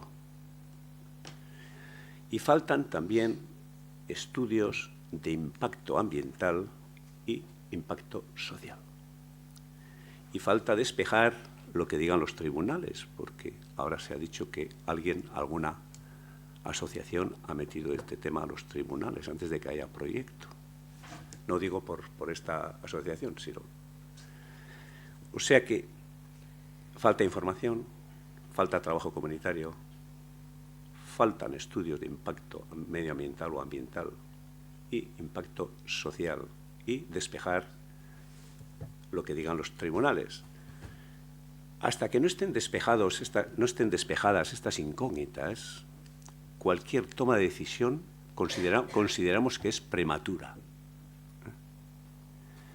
Entonces nuestro voto no puede ser a favor de esa moción. No hay discusión, no hay. No. Tú has tenido la moción, has expresado la moción. ¿Quién iba a hacer de portavoz? Lo ha hecho este señor, lo ha hecho muy bien. Y aquí no hay debate. El debate tiene que ser en esta mesa, dentro de los grupos políticos. No. Tú has expuesto muy bien, correcto, y además te agradezco. Bueno, gure iritsie hori da. Da guk ez du esango baietz niri mozioari.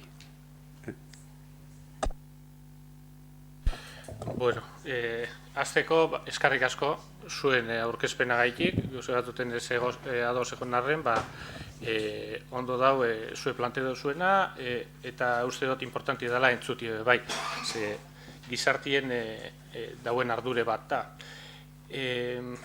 Nik azteko komenteko gureko naben lehendakariek urtarrilen zeuke aipatu duzu moduen lehendakariek urtarrilen plazaratu ban eta plan interinstituzional bat, plan integral bat adostuko da gure eskualderako. Integrala, arlo asko hartuten da bezena.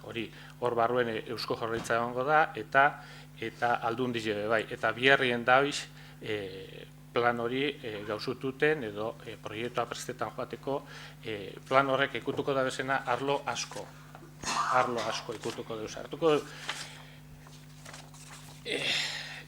ekimen ekonomikoa, ze hemen eskualde honetan gauze asko bidiez. Gauze asko. Bakarrik turismotik ezin gara bizi. Eta ganera turismoak erakutsi dugu, bai, turismoak oreka bat espadeon mantentuten, arrisku batzuteko zela, eta danok izin bigara horren konstientiek, eta herritarrak ardure batzutekiez guk bat egin dugu zena eurekaz. Baina turismoa bada aberastasun ekonomikoa sortzen daben iturri bet. Baina kontu handiz eukibida eta gerotak izau gauz ikusten. Oreka bat tope bida hor.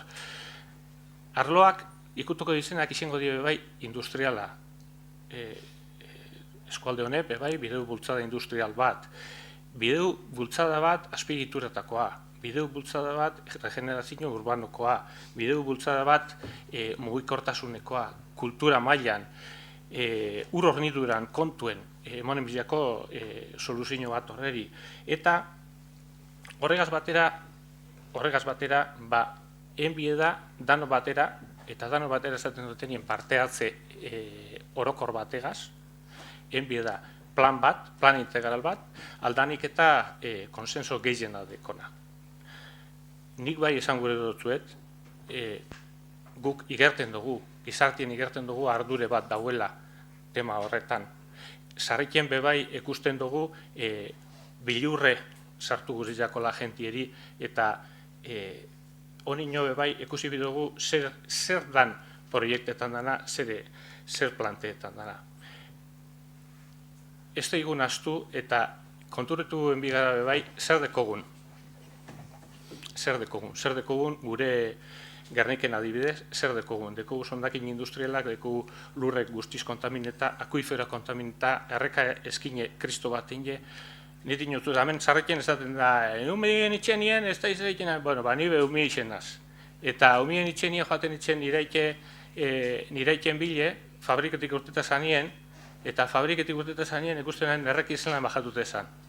Eta bajatute esan, egun bakotxien kolore batekoa. Eta hor dauz metal espesa, hor dauz eupilako kontaminazio horreri heldun biziakona eta konponduen bietana. Eta ekuguz eupilako ondakin industrialak. Eta herri honek bultzada bat biedeu. Bultzada bat, serioa. Eta proposamenak biedeuz. Orekatuek, bai. Gentiaz behar baine, adostute, bai. Baina bultzada bat bideuz ekimenak. Eta guk abizena planteetan salida bat. Eskualde honentzako, integrala. Horregatik, ondakin industria dauzen lekuen, egongo diez aukerak.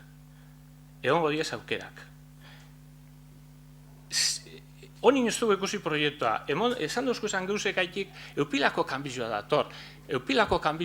Eta kanbizio bat onerako. Oin dekogune, baina asko hobeto geldituko da eskualde hau. Alan dabe, nik bai onartuten dutzuet, jentiek ardurie dekola. Danok ardurie dekogu, ze ikusten dugu beste leku batzuten, arazoak sortzen diezela. Mugikortasun arazoak, turismo masiboa kontrole ben bieda, eta nik uste dut horretarako oso instrumento edo baliabide ona izango dela, plan integral hau, eta nik gonbidatu egiten dut parte hartuten, zue bebai hau garratuten danien gauzetuteko.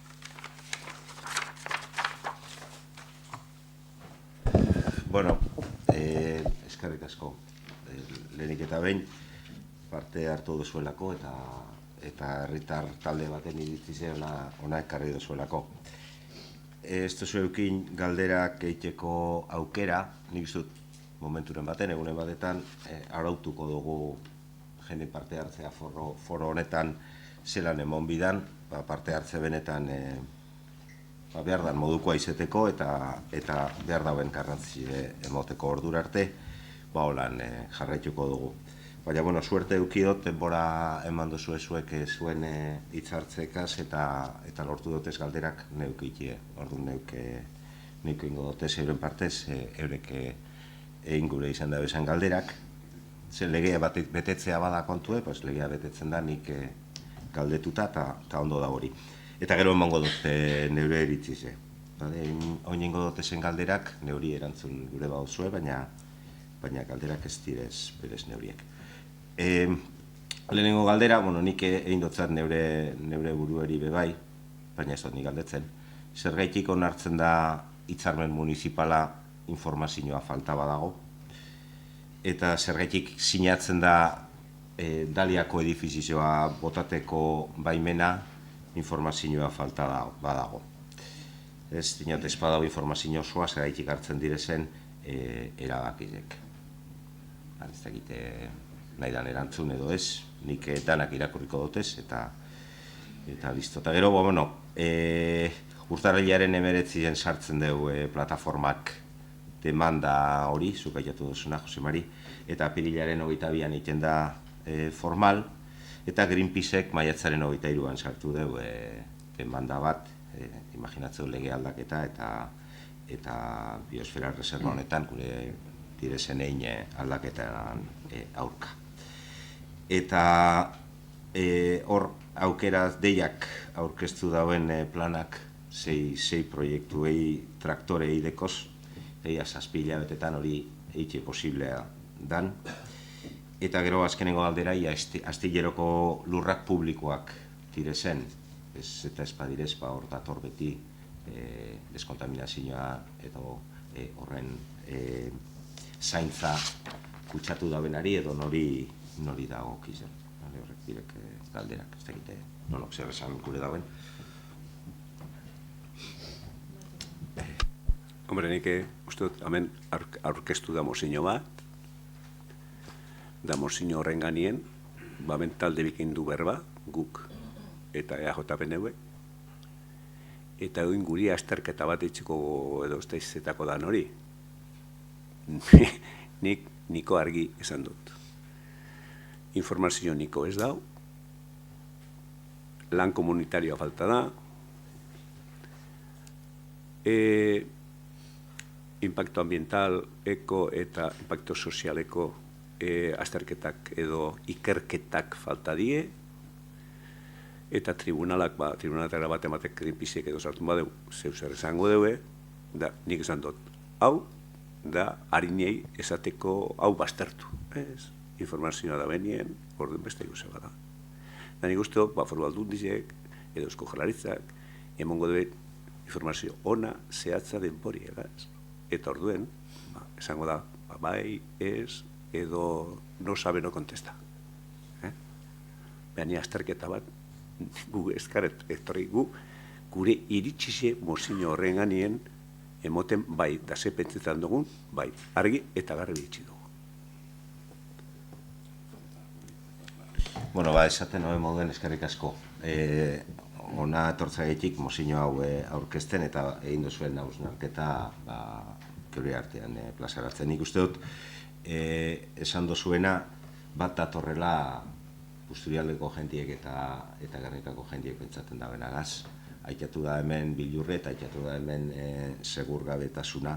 Eta nik uste dut hori dela gehien sumatzen dana herri honetan, jentik ez da gizar datorren, baina jentik badaki etorri dana oin arte ez dela ondo azaldu, ez dela gardena izen, eta gauza gertatzen dabiz kontroli barik, lege aldaketak, lur erosketak, mugimenduak, planak edifizioak botatzeko, eta gero hori mozorrotzen da berdetasun bateaz, benetan ez dana oso ulergarria eta ez dana oso ustargarria. Ez jate ustargarri iruditu bez, hemen egin direzen aldarrikapen batzuk ekologismo eta naturaren zaintzaren alde, eta orain dela gitxi egon gara parkin erraldoi batei buruz berbaiten milaka kotxe sartzeko gure eskualde honetan. Ez da bateragarria, baina bate jakingo dut zein dan eta nun kokatzen dan. Nik uste dut bai, geroz eta handiagoa dela Guggenheim proiektu honen kontrako iritzi publikoa eta sensazioa. Eta nik eneke ipiniko erabakia konsulta baten menpean, ez dut uste hori dani bidie, baina bai konsultatuko nuke benetan jakiteko eta sorpresa bat erango zen duen, ni ziur nago, ez dela oso agradable izango azkeneko hauteskundiek aitatu direz hemen, enaz horren horrek baloratzen hasiko. Eta, berriro eskerrik asko nik uste dut eskatzen dana oso zentzuzkoa dela, gelditzea proiektu bat, eta Jose Marik esaten da benaren kontra, gelditu alda behin betiko, eta etorkizun baten benetan hori bada benetako panazea berreskuratuko geunke, baina ezin duguna da Damokles espata bateaz bizi, jakin barik, noiz, non eta zetako eraikiko dan, eta esango nire iritzi personala, barbaridade hori. Eta nik dut boskatzeko, jakin behar dugu ze boskatuko dugun, zeuek ez dozuez irakurri puntuek eta neuk irakurriko dutez jakiteko, zer dan eskatzen dana, 2 puntu de kosmozioa boskatzeko, lehenengo puntua, Guggenheim Urdaibai proiektua. Puntuak ez duzuz irakurri ez da? Puntu bi, bai, pasatu duzuz. Bueno, vale, zer esati bestetxoa. Ez duz irakurri. Guggenheim Urdaibai proiektua behin betiko alboratu desatela eskatzeko Bizkaiko Foru Aldundiari, Eusko Jaurlaritzari eta Guggenheim Fundazioari. Eta bigarrena, eskualdea suspertzeko plan sozioekonomiko serio bat egiteko konpromisoa hartu dezaten eskatzeko Bizkaiko Foru Aldundiari eta Eusko Jaurlaritzari. Diagnostiko erreal batekin eta Urdaibaiko biosfera erreserbaren markoan herritarrak eta ingurumena lehenetsiz. Gainera, eredu inposatzaileetatik urruntzea, beste gobernantza eredu bati heltzeko, udalak protagonista direla, eskualdeko eragileekin batera eta partaidetza publikoa bultzatuz. Bai, ez lehenengo aldie entzuten duzuena.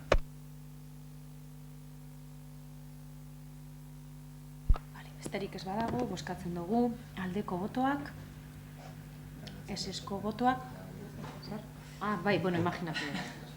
Esesko botoak, ez da aurrera ataratzen.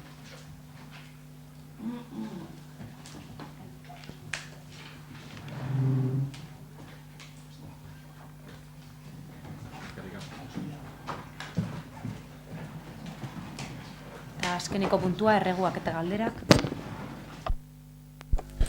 Bai, nik galdera batekot, el pasado 26 de abril se celebró el día se recordó el día del bombardeo de Guernica y ahí estuvimos presentes en el Camposanto, todos los grupos políticos que estamos en este consistorio. Normalmente en el cementerio se colocan, por un lado, en una de las filas los cargos públicos, digamos, y en otro lado se suele colocar los supervivientes, etcétera, grupos distintos. En este caso, en la primera fila se colocó el Endacari, el ministro y el alcalde. Detrás estaban la diputada general, y los consejeros del gobierno vasco. Luego estaban los representantes de Guztion-Txako Herria, los representantes municipales, los concejales de Guztion-Txako Herria y detrás de ellos los concejales de EH Bildu, pero no los del PNV. Detrás de los concejales de EH Bildu estaban los apoderados en juntas generales, una serie de apoderados de juntas generales, y detrás estaban los alcaldes o alcaldesas de EH Bildu de la comarca de Busturialdea. Y detrás, en la 10ª fila, estábamos nosotros, 5 concejales del Partido Nacionalista Vasco de Guernica, que representamos a 2.500 guerriqueses. Y la pregunta es clara. ¿Por qué? ¿Por qué se hacen esas cosas? Pues, mira, en todo el tiempo no sabía exactamente eso. En todo este tiempo los temas de protocolo, de cómo hay que sentarse, yo desconozco, de verdad. Y no sabía que había una interferencia en los grupos de aquí, que creía que estabas dana jarraien zauzerata egun itxeni. Porque normalmente suelen venir la jefa de protocolo de Diputación, la jefa de protocolo del Gobierno, de Eusko Jaurlaritza, y suelen hablar con mi secretaria, y normalmente se ponen allí, creo que son los nombres, y los nombres vuestros estaban más atrás que esos. No sabía yo eso. De verdad, te digo en serio, ¿eh? Será así, pero lo correcto hubiera sido que todos los concejales están allí. De verdad, Sí. no sabía. Bueno, yo te voy a decir, mira, las alcaldesas de EH Bildu de Busturialdea tuvieron la deferencia de no sentarse delante nuestro porque era tan escandaloso, tan vergonzoso, que no se sentaron. Y eso lo quiero decir también públicamente. Se sentaron detrás. Nosotros teníamos los nombres puestos. Ahora, aquí te estás diciendo que eres el responsable. ¿Quién ha puesto esos nombres? ¿Quién ha sido? Tú dices que tú no tienes nada que ver. ¿Quién ha sido? Yo sé quién no ha sido. Yo sé que las de protocolo no han sido. Yo sé que ellas no han sido. Pero ¿por qué a las personas que representamos a 2.500 gerniqueses, por qué eso? ¿Por qué? Es que no tiene por dónde agarrar.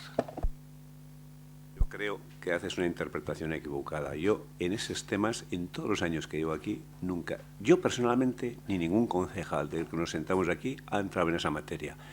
Que tú pienses esas cosas es otra cosa. Pero que aquí no se ha dado ninguna orden de ese tipo de desplazar a nadie, solo faltaba. Prefiero estar yo desplazado que desplazar a nadie de los que se sienta aquí. Eso ten seguro. Y si es así, está mal.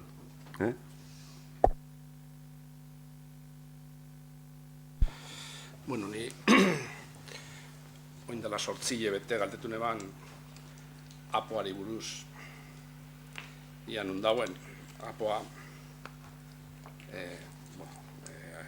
apoa igual raro itzen da, Plan General Ordenación Urbana, PGO. Orduen, horrei buruz galdetu neban, ia ze paseten dan, ze gaitxik ez dakigun ezer horrei buruz. Hemen entzun dute hainen bidela servicios dotacionales, viviendas da horreko zeko oso ondo dauz, bea, klaro. Guko in momentu endeko apo bat 2000 garren urtekoa. Desfasata, atzeratute, oso desfasata da. Oso desfasata, da ganera, ez dakit amabi edo amairu aldaketan jakoz, horraitxik gengendun hemen batzorde bat, testo refundido iteko, testo refundido iten danien, gudego esan testoan kaldaketa askoki dauzela, eta bat epidala, da hori oso ondo dator teknikari jentzat, baina ez da oso na herri jentzat, oso atzeratute gabiz bide honetan. Euskal Herriko lurzoru eta hirigintzako legie 2006koa da, eta arek esatuan 15 urtetan harinauko plan guztizek moldatu inbar direla legera, 15 urtetan. 2021 urtien egin jo bizen zan. Orduen, ez da ez erein. Bueno, zeus ere inde. Zeus ere inde, 2016 urtien kontratazio zan pareja bat, nik ez daitxe enpresari geldi badagoen, ordain du gehiakon, ze gaitxikitzak ez duen egiten ez egin jau, ze gaiti dago gelditute. Hori segudu jakin, ze 2019 dagoen de abantze esaten dana. Abantze. Ni badakitxe apo bate aprobatzi oso luzera joaten dara, ez da larreza. Baina, klaro, abantze bat dagoen de 2019 hortik honino idatzi bari dago. Bana, idatzi barik. Idatzin bide. Aprobación inicial, aprobación provisional, aprobación definitiva. Osa, beste, ez da gizematu urte. Orduen, niko insortzi joete, esan hauen, eskuteta dauela, berba motza, zestasun, da esan notzun, bai gize da, ez dote berba egokize esan, eskuteta ez da, beha gelditute bai. Gelditute bai, ze 2019 ez da inezan. Orduen, nik dut jakin, segaitik ez dan, ataratzen, ze plan bat eukitxie, gernikek, da, derrigorskoa beha plan, gaurkoratuta dagoen plan bat, gaurko egoera kontuten hartzen dozena. 2000-tik eta 2004 urte pase dire, eta plan hori, niri izaztasun, bai, kontutan eukiko du, eta batzorde bat egingo dugu, ez da nitxau dena batzordea. Irigintzako batzorde bi eukidotez sortziloetetan, bi. Da bat izen zan testo refundido egiteko apro. Da besti izen zan ez dakit diputazioko plan bateri emoteko onarpena. Ez dut ulertan Gernikako herri batek zelan ez dagoen batzorde irigintza eta obrako batzordeak egiten, segaitik ez diren egiten, eta noiz egingo diren.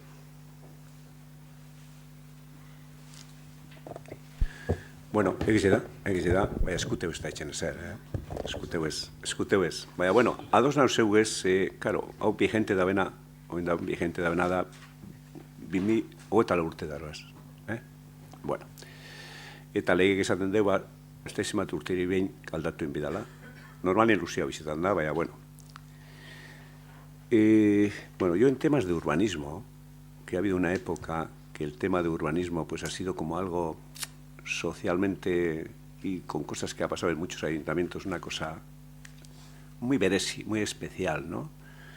Porque hay terrenos que se califican, se clasifican de otra forma, terrenos donde no se pueden hacer viviendas, se pueden hacer viviendas, y parece que se favorecía pues, a los amigos, a los conocidos. El propio alcalde o responsable de urbanismo, pues parece que hacía cosas raras, parece, digo, no digo que se hicieran.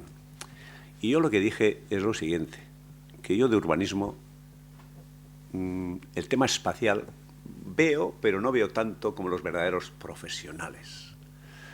Y yo dije que tenemos que firmar un convenio, se ha hablado pero no se ha llegado, con la UPV, un convenio con la UPV, para que ellos que tienen un prisma más amplio, porque claro, tú dices, un concejal o el alcalde, no, que joder, este parece que es de mi prima o de mi amigo. No, yo no quiero esas cosas, yo quiero que se haga un plan, se ha hecho un avance, y que el definitivo sea algo con gente opinando profesionales, opinando de forma objetiva. Y una de las cosas que planteé, y sí hablé con un profesor de la Escuela de Arquitectura de Urbanismo, que tenemos que intentar, a ver si se puede, porque luego el director de la escuela te dice que sí o que no, pues hacer un convenio con ellos para que ellos nos puedan asesorar y que vean, y ellos lo van a ver mejor, no, muchísimo mejor que yo, y nos vamos a equivocar menos.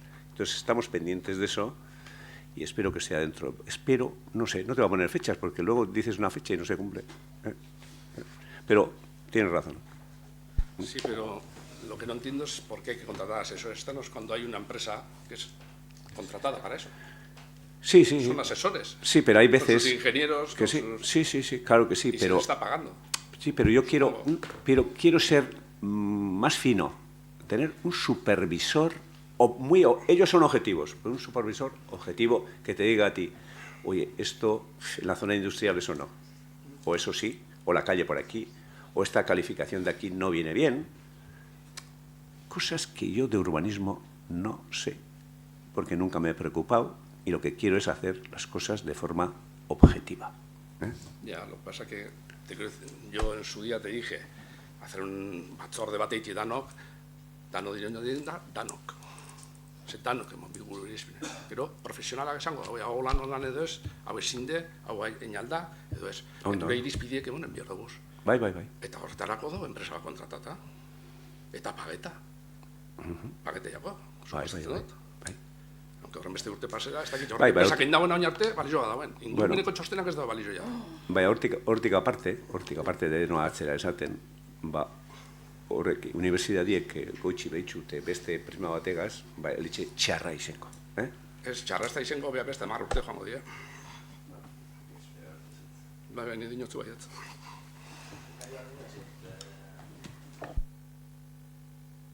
Irigintza, da beste gai bat honekia, konpatzen mago zen, gure bat. Irigintza gaitik ez urtetiarren, eta gero saltoka zibiltziarren. Oin hile batzu ja ekarri genuen pleno izkaera bada erregu bada, ze alkatetzan eskumena da. Eta Gernike tentsio gune deklaratzeko eskaeri eitzeko, oindala hile batzuk goratzen masari ekarren aben erregu hori, eta komenten aben zelan barruti bat zan Eusko Jaurlaritzan txostenan arabera tentsio gune izeteko deklaretako baldintza betetzen. Basana, baina gizesala, beste herri askotan, txosten horrez gain, beste txosten esterno bat kontratuta, beste barruti batzuk izendatu izen direla hortik aparte. Baina, bueno, kasu honetan, txosten esterno hori nahiz eta, izen lehiri berazgarrize, eskatzie, txosten azkenengo eusko jarralitzen beran txostenien, Gernikeko barruti bizek danak deklare dire tentsio gune izateko, potentzial izateko moduen. Orduen, hori ez dakite erregu edo eskaerie, berriro hori aztertu eta eskaere hori itxeko eskaerie dalako tramite administratibo bat, ez da eskatzen sapoan aktualizazio horik, ez ezer, behintzet, behin deklarazio hori emonda, hor dauzen legetresnak erabili alizeteko.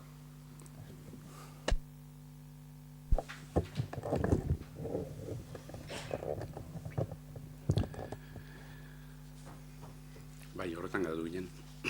Bueno, el caso es que no hemos convocado comisión para tratar este tema de declaración de zonas tensionadas porque el asunto no está del todo claro.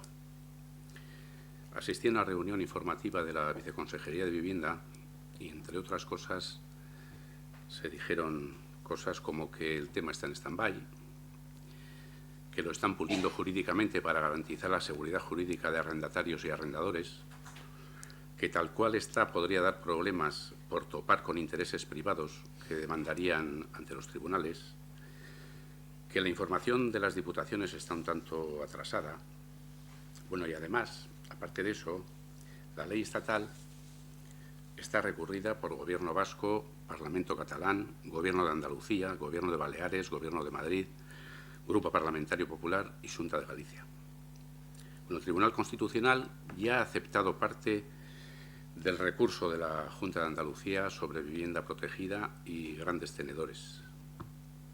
Ha declarado inconstitucionales y nulos 4 artículos y alguna disposición transitoria y también alguna disposición final por usurpar competencias autonómicas. Pero el Tribunal Constitucional todavía no se ha pronunciado sobre otros 7 recursos presentados a la ley. Uno de los artículos impugnados es el artículo 18, que es el que regula precisamente la declaración de zonas residenciales de mercado tensionado. Las reglas respecto al procedimiento para realizar la declaración de zonas de mercado tensionado es una competencia estatal, recogida en ese artículo 18, que está recurrido. Además, para la aplicación de las medidas contenidas en esa ley, trimestralmente corresponde al Ministerio de Vivienda y Agenda Urbana aprobar una resolución que recoja la relación de zonas tensionadas. Por otra parte, según tengo entendido, el precio de referencia lo fija el Ministerio y tanto Euskadi como Navarra no lo tienen todavía disponible. Lo que me han dicho es que están trabajando para desarrollar ese índice de referencia.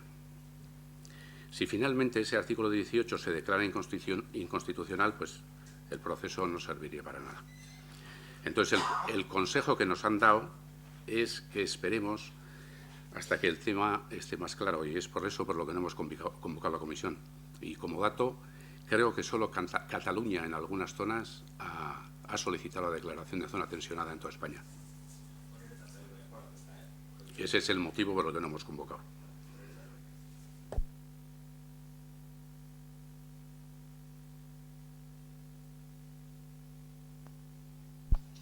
Arratsaldeon. Bueno, ni jarraitzeko con el día de la marmota. Digo que esan da ben moduen beti hemen pleno berba egiten gauzela aurrekontuek, fakturak, konturtzailearen txostena dela eta ez dela, eta pertsonalari buruzko galdera beti daukaguzela. Ordain, gu nahi dugune momentu honetan da galdera baten bai udal eta bai organismo autonomoetako langilei egoerari buruzko galdera bat nahi dugu egin. Bai. Lo que sí quiero transmitir es que la preocupación de nuestro grupo es totalmente al margen de la opinión que tengamos nosotras y nosotras y que podamos estar en desacuerdo sobre cuestiones organizativas. sobre la situación de algunos trabajadores y trabajadoras en algunos departamentos en los que hay carencia de personal y otros en los que el personal está sobrecargado. La pregunta es al margen de todo esto, aunque obviamente también influye y no es la razón de hacerlo. Que dejando al margen todas estas cuestiones organizativas y de falta de personal, nuestra pregunta va más por el punto de vista de la salud laboral de los y las trabajadores y trabajadoras de este ayuntamiento. En los últimos meses, sobre todo desde que arrancó a funcionar el actual equipo de gobierno y sobre todo desde principios de este año hasta hoy, se está viendo una situación muy convulsa a nivel de personal, desde el punto de vista de la salud de los y las trabajadores y trabajadoras y el estado de ánimo y situación en la que se encuentran en general la plantilla. Nos gustaría que nos aclaréis por qué en el periodo de estos meses se está viendo una fuga y un goteo incesante de trabajadores y trabajadoras que ocupan puestos de mucha relevancia, porque esto tiene mucho arrastre a nivel de organización, con muchas personas a su cargo y controlando muchos ámbitos de actuación. ¿Por qué se está yendo esta gente? Y en otros casos, el porqué de tantas bajas de larga duración en puestos clave y en otros puestos también. Y que al margen del impacto que tiene esto en la organización municipal y en el funcionamiento del día a día, que esto nos daría también para hablar en otro momento, pero bueno, creemos que no es el momento. ¿Y qué está pasando para que esto esté sucediendo? ¿Para que la gente se esté yendo y para que haya tanta baja? Y también nos preocupa que la situación que ahora mismo existe en el ayuntamiento es de muchísima tensión entre los trabajadores y las trabajadoras. Gureko gauke jakin zergaitzik gertatzen ari da hau.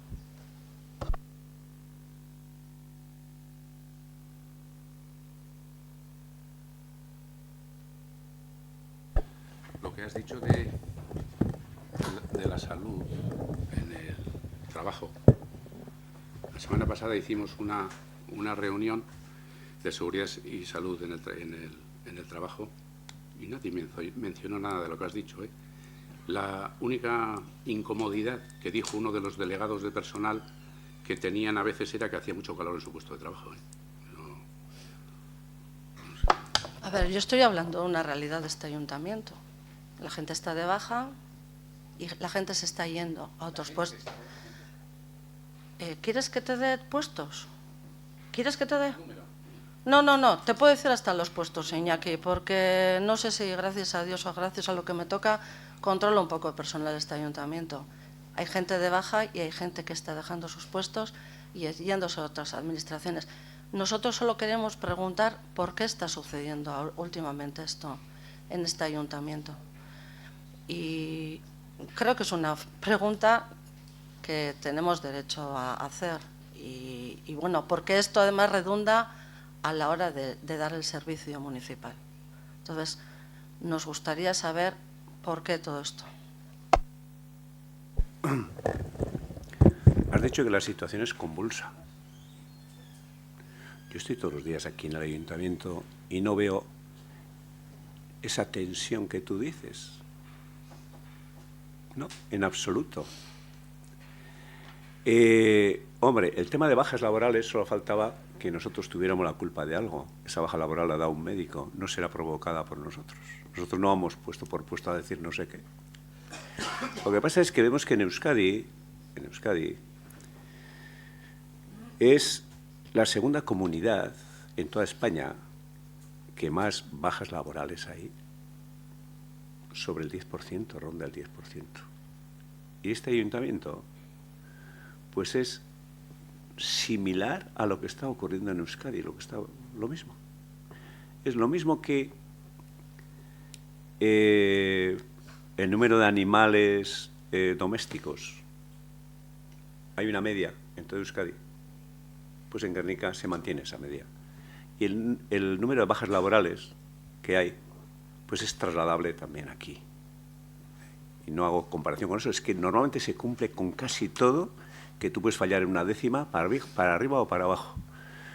Convulsión, nosotros no vemos ninguna convulsión.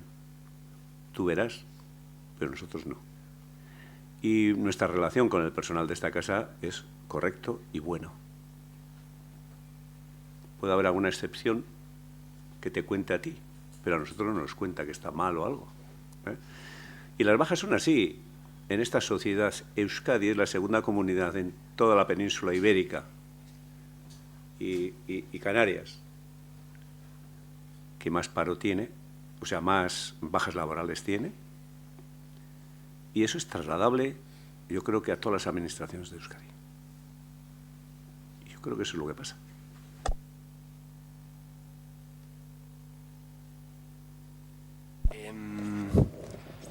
Laburre da, Ez, gaur barriro, Donteioko bizilagunok portalien betope dugu zelako papelak beste 10, 12, bueno, ez goratzen zehatzen datakine, gabeko lan horren konture, eta bizilagune komenteta bai, bakite batzun txien komentegen dugun neurgailu horre jarri direla, Orden galderak bi beste barik ia jarraipenek eukidan eta ETS-gaz eta Eusko Jaurlaritzia segonda harremanik, eta bi datu horren emaitzak eta horren ondoriozko planik edo, bueno, noiz jasoko diren emaitzak eta horren ondoriozko planik dauen aktuazioko horren horri.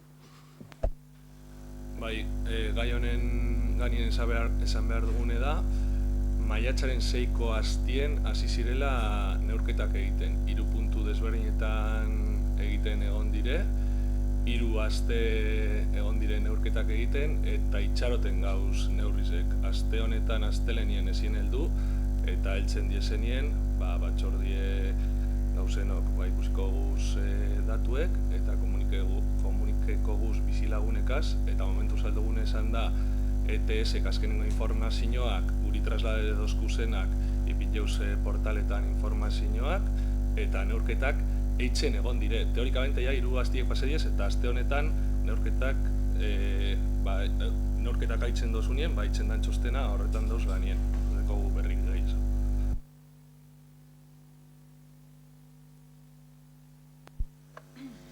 Bueno, jakingo dozu ziortza, eta bestepe bai, gitzinez herriko 12 familiek eskaero doke jabat sartu nabela udaletzien udalekuek direla eta badakigu udalak ez dekola horren eskumena, baina, bueno, eurek bai eskatzen dabe alde batetik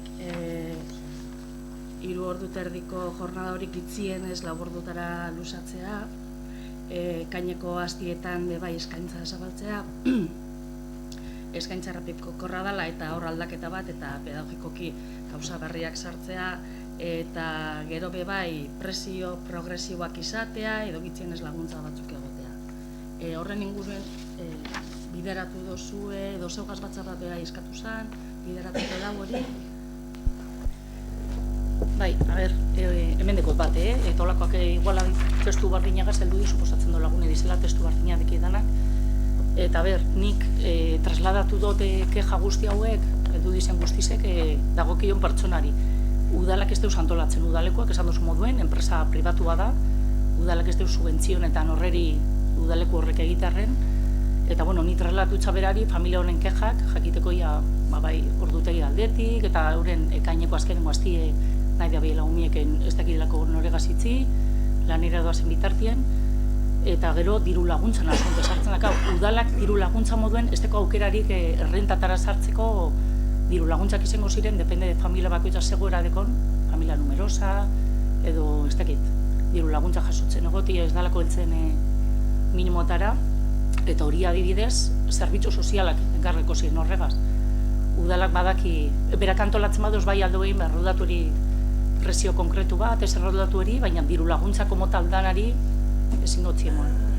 Eta trasladatu dugu, unsangoko arduradunek deko ze guzti hauek, eta nik ez deko tarasorik, biltzeko, pero claro, nik adibidez keja bat dator, imaginatu, edo zein asozazio elkarte, rubi dalata, nik ezintzat erantzun bat emon, enpresa edo asozazio horren izenien. Udalak trasladatzen dutzo, indogun moduen, nik uste gure lan indogula trasladatzen, eta ez deko garazori bestela, geratzeko gurekaz, baina ez da gure eskumena.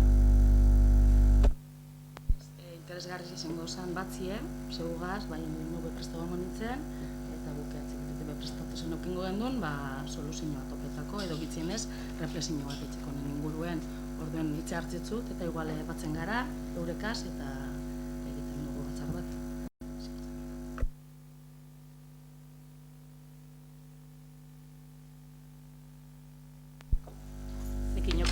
beste zer esateko, bueno, dano jakin dizuen, azterketa garaian gauz, azterketak eitzen dauz gure gazteak, eta, bueno, posaketak da bizenak eitzen eta Gernika Lumoko liburutegize ekainaren batetik uztailaren 7 zabalduko da asteburuetan. Zapatuetan egongo da zabali, goizeko 10:00 arratsaldeko 8:00 eta Domeketan berriz, goizeko 10:00 eguerdiko 2:00. Jakin dizuen egongo dela luzapen hori asteburuetan.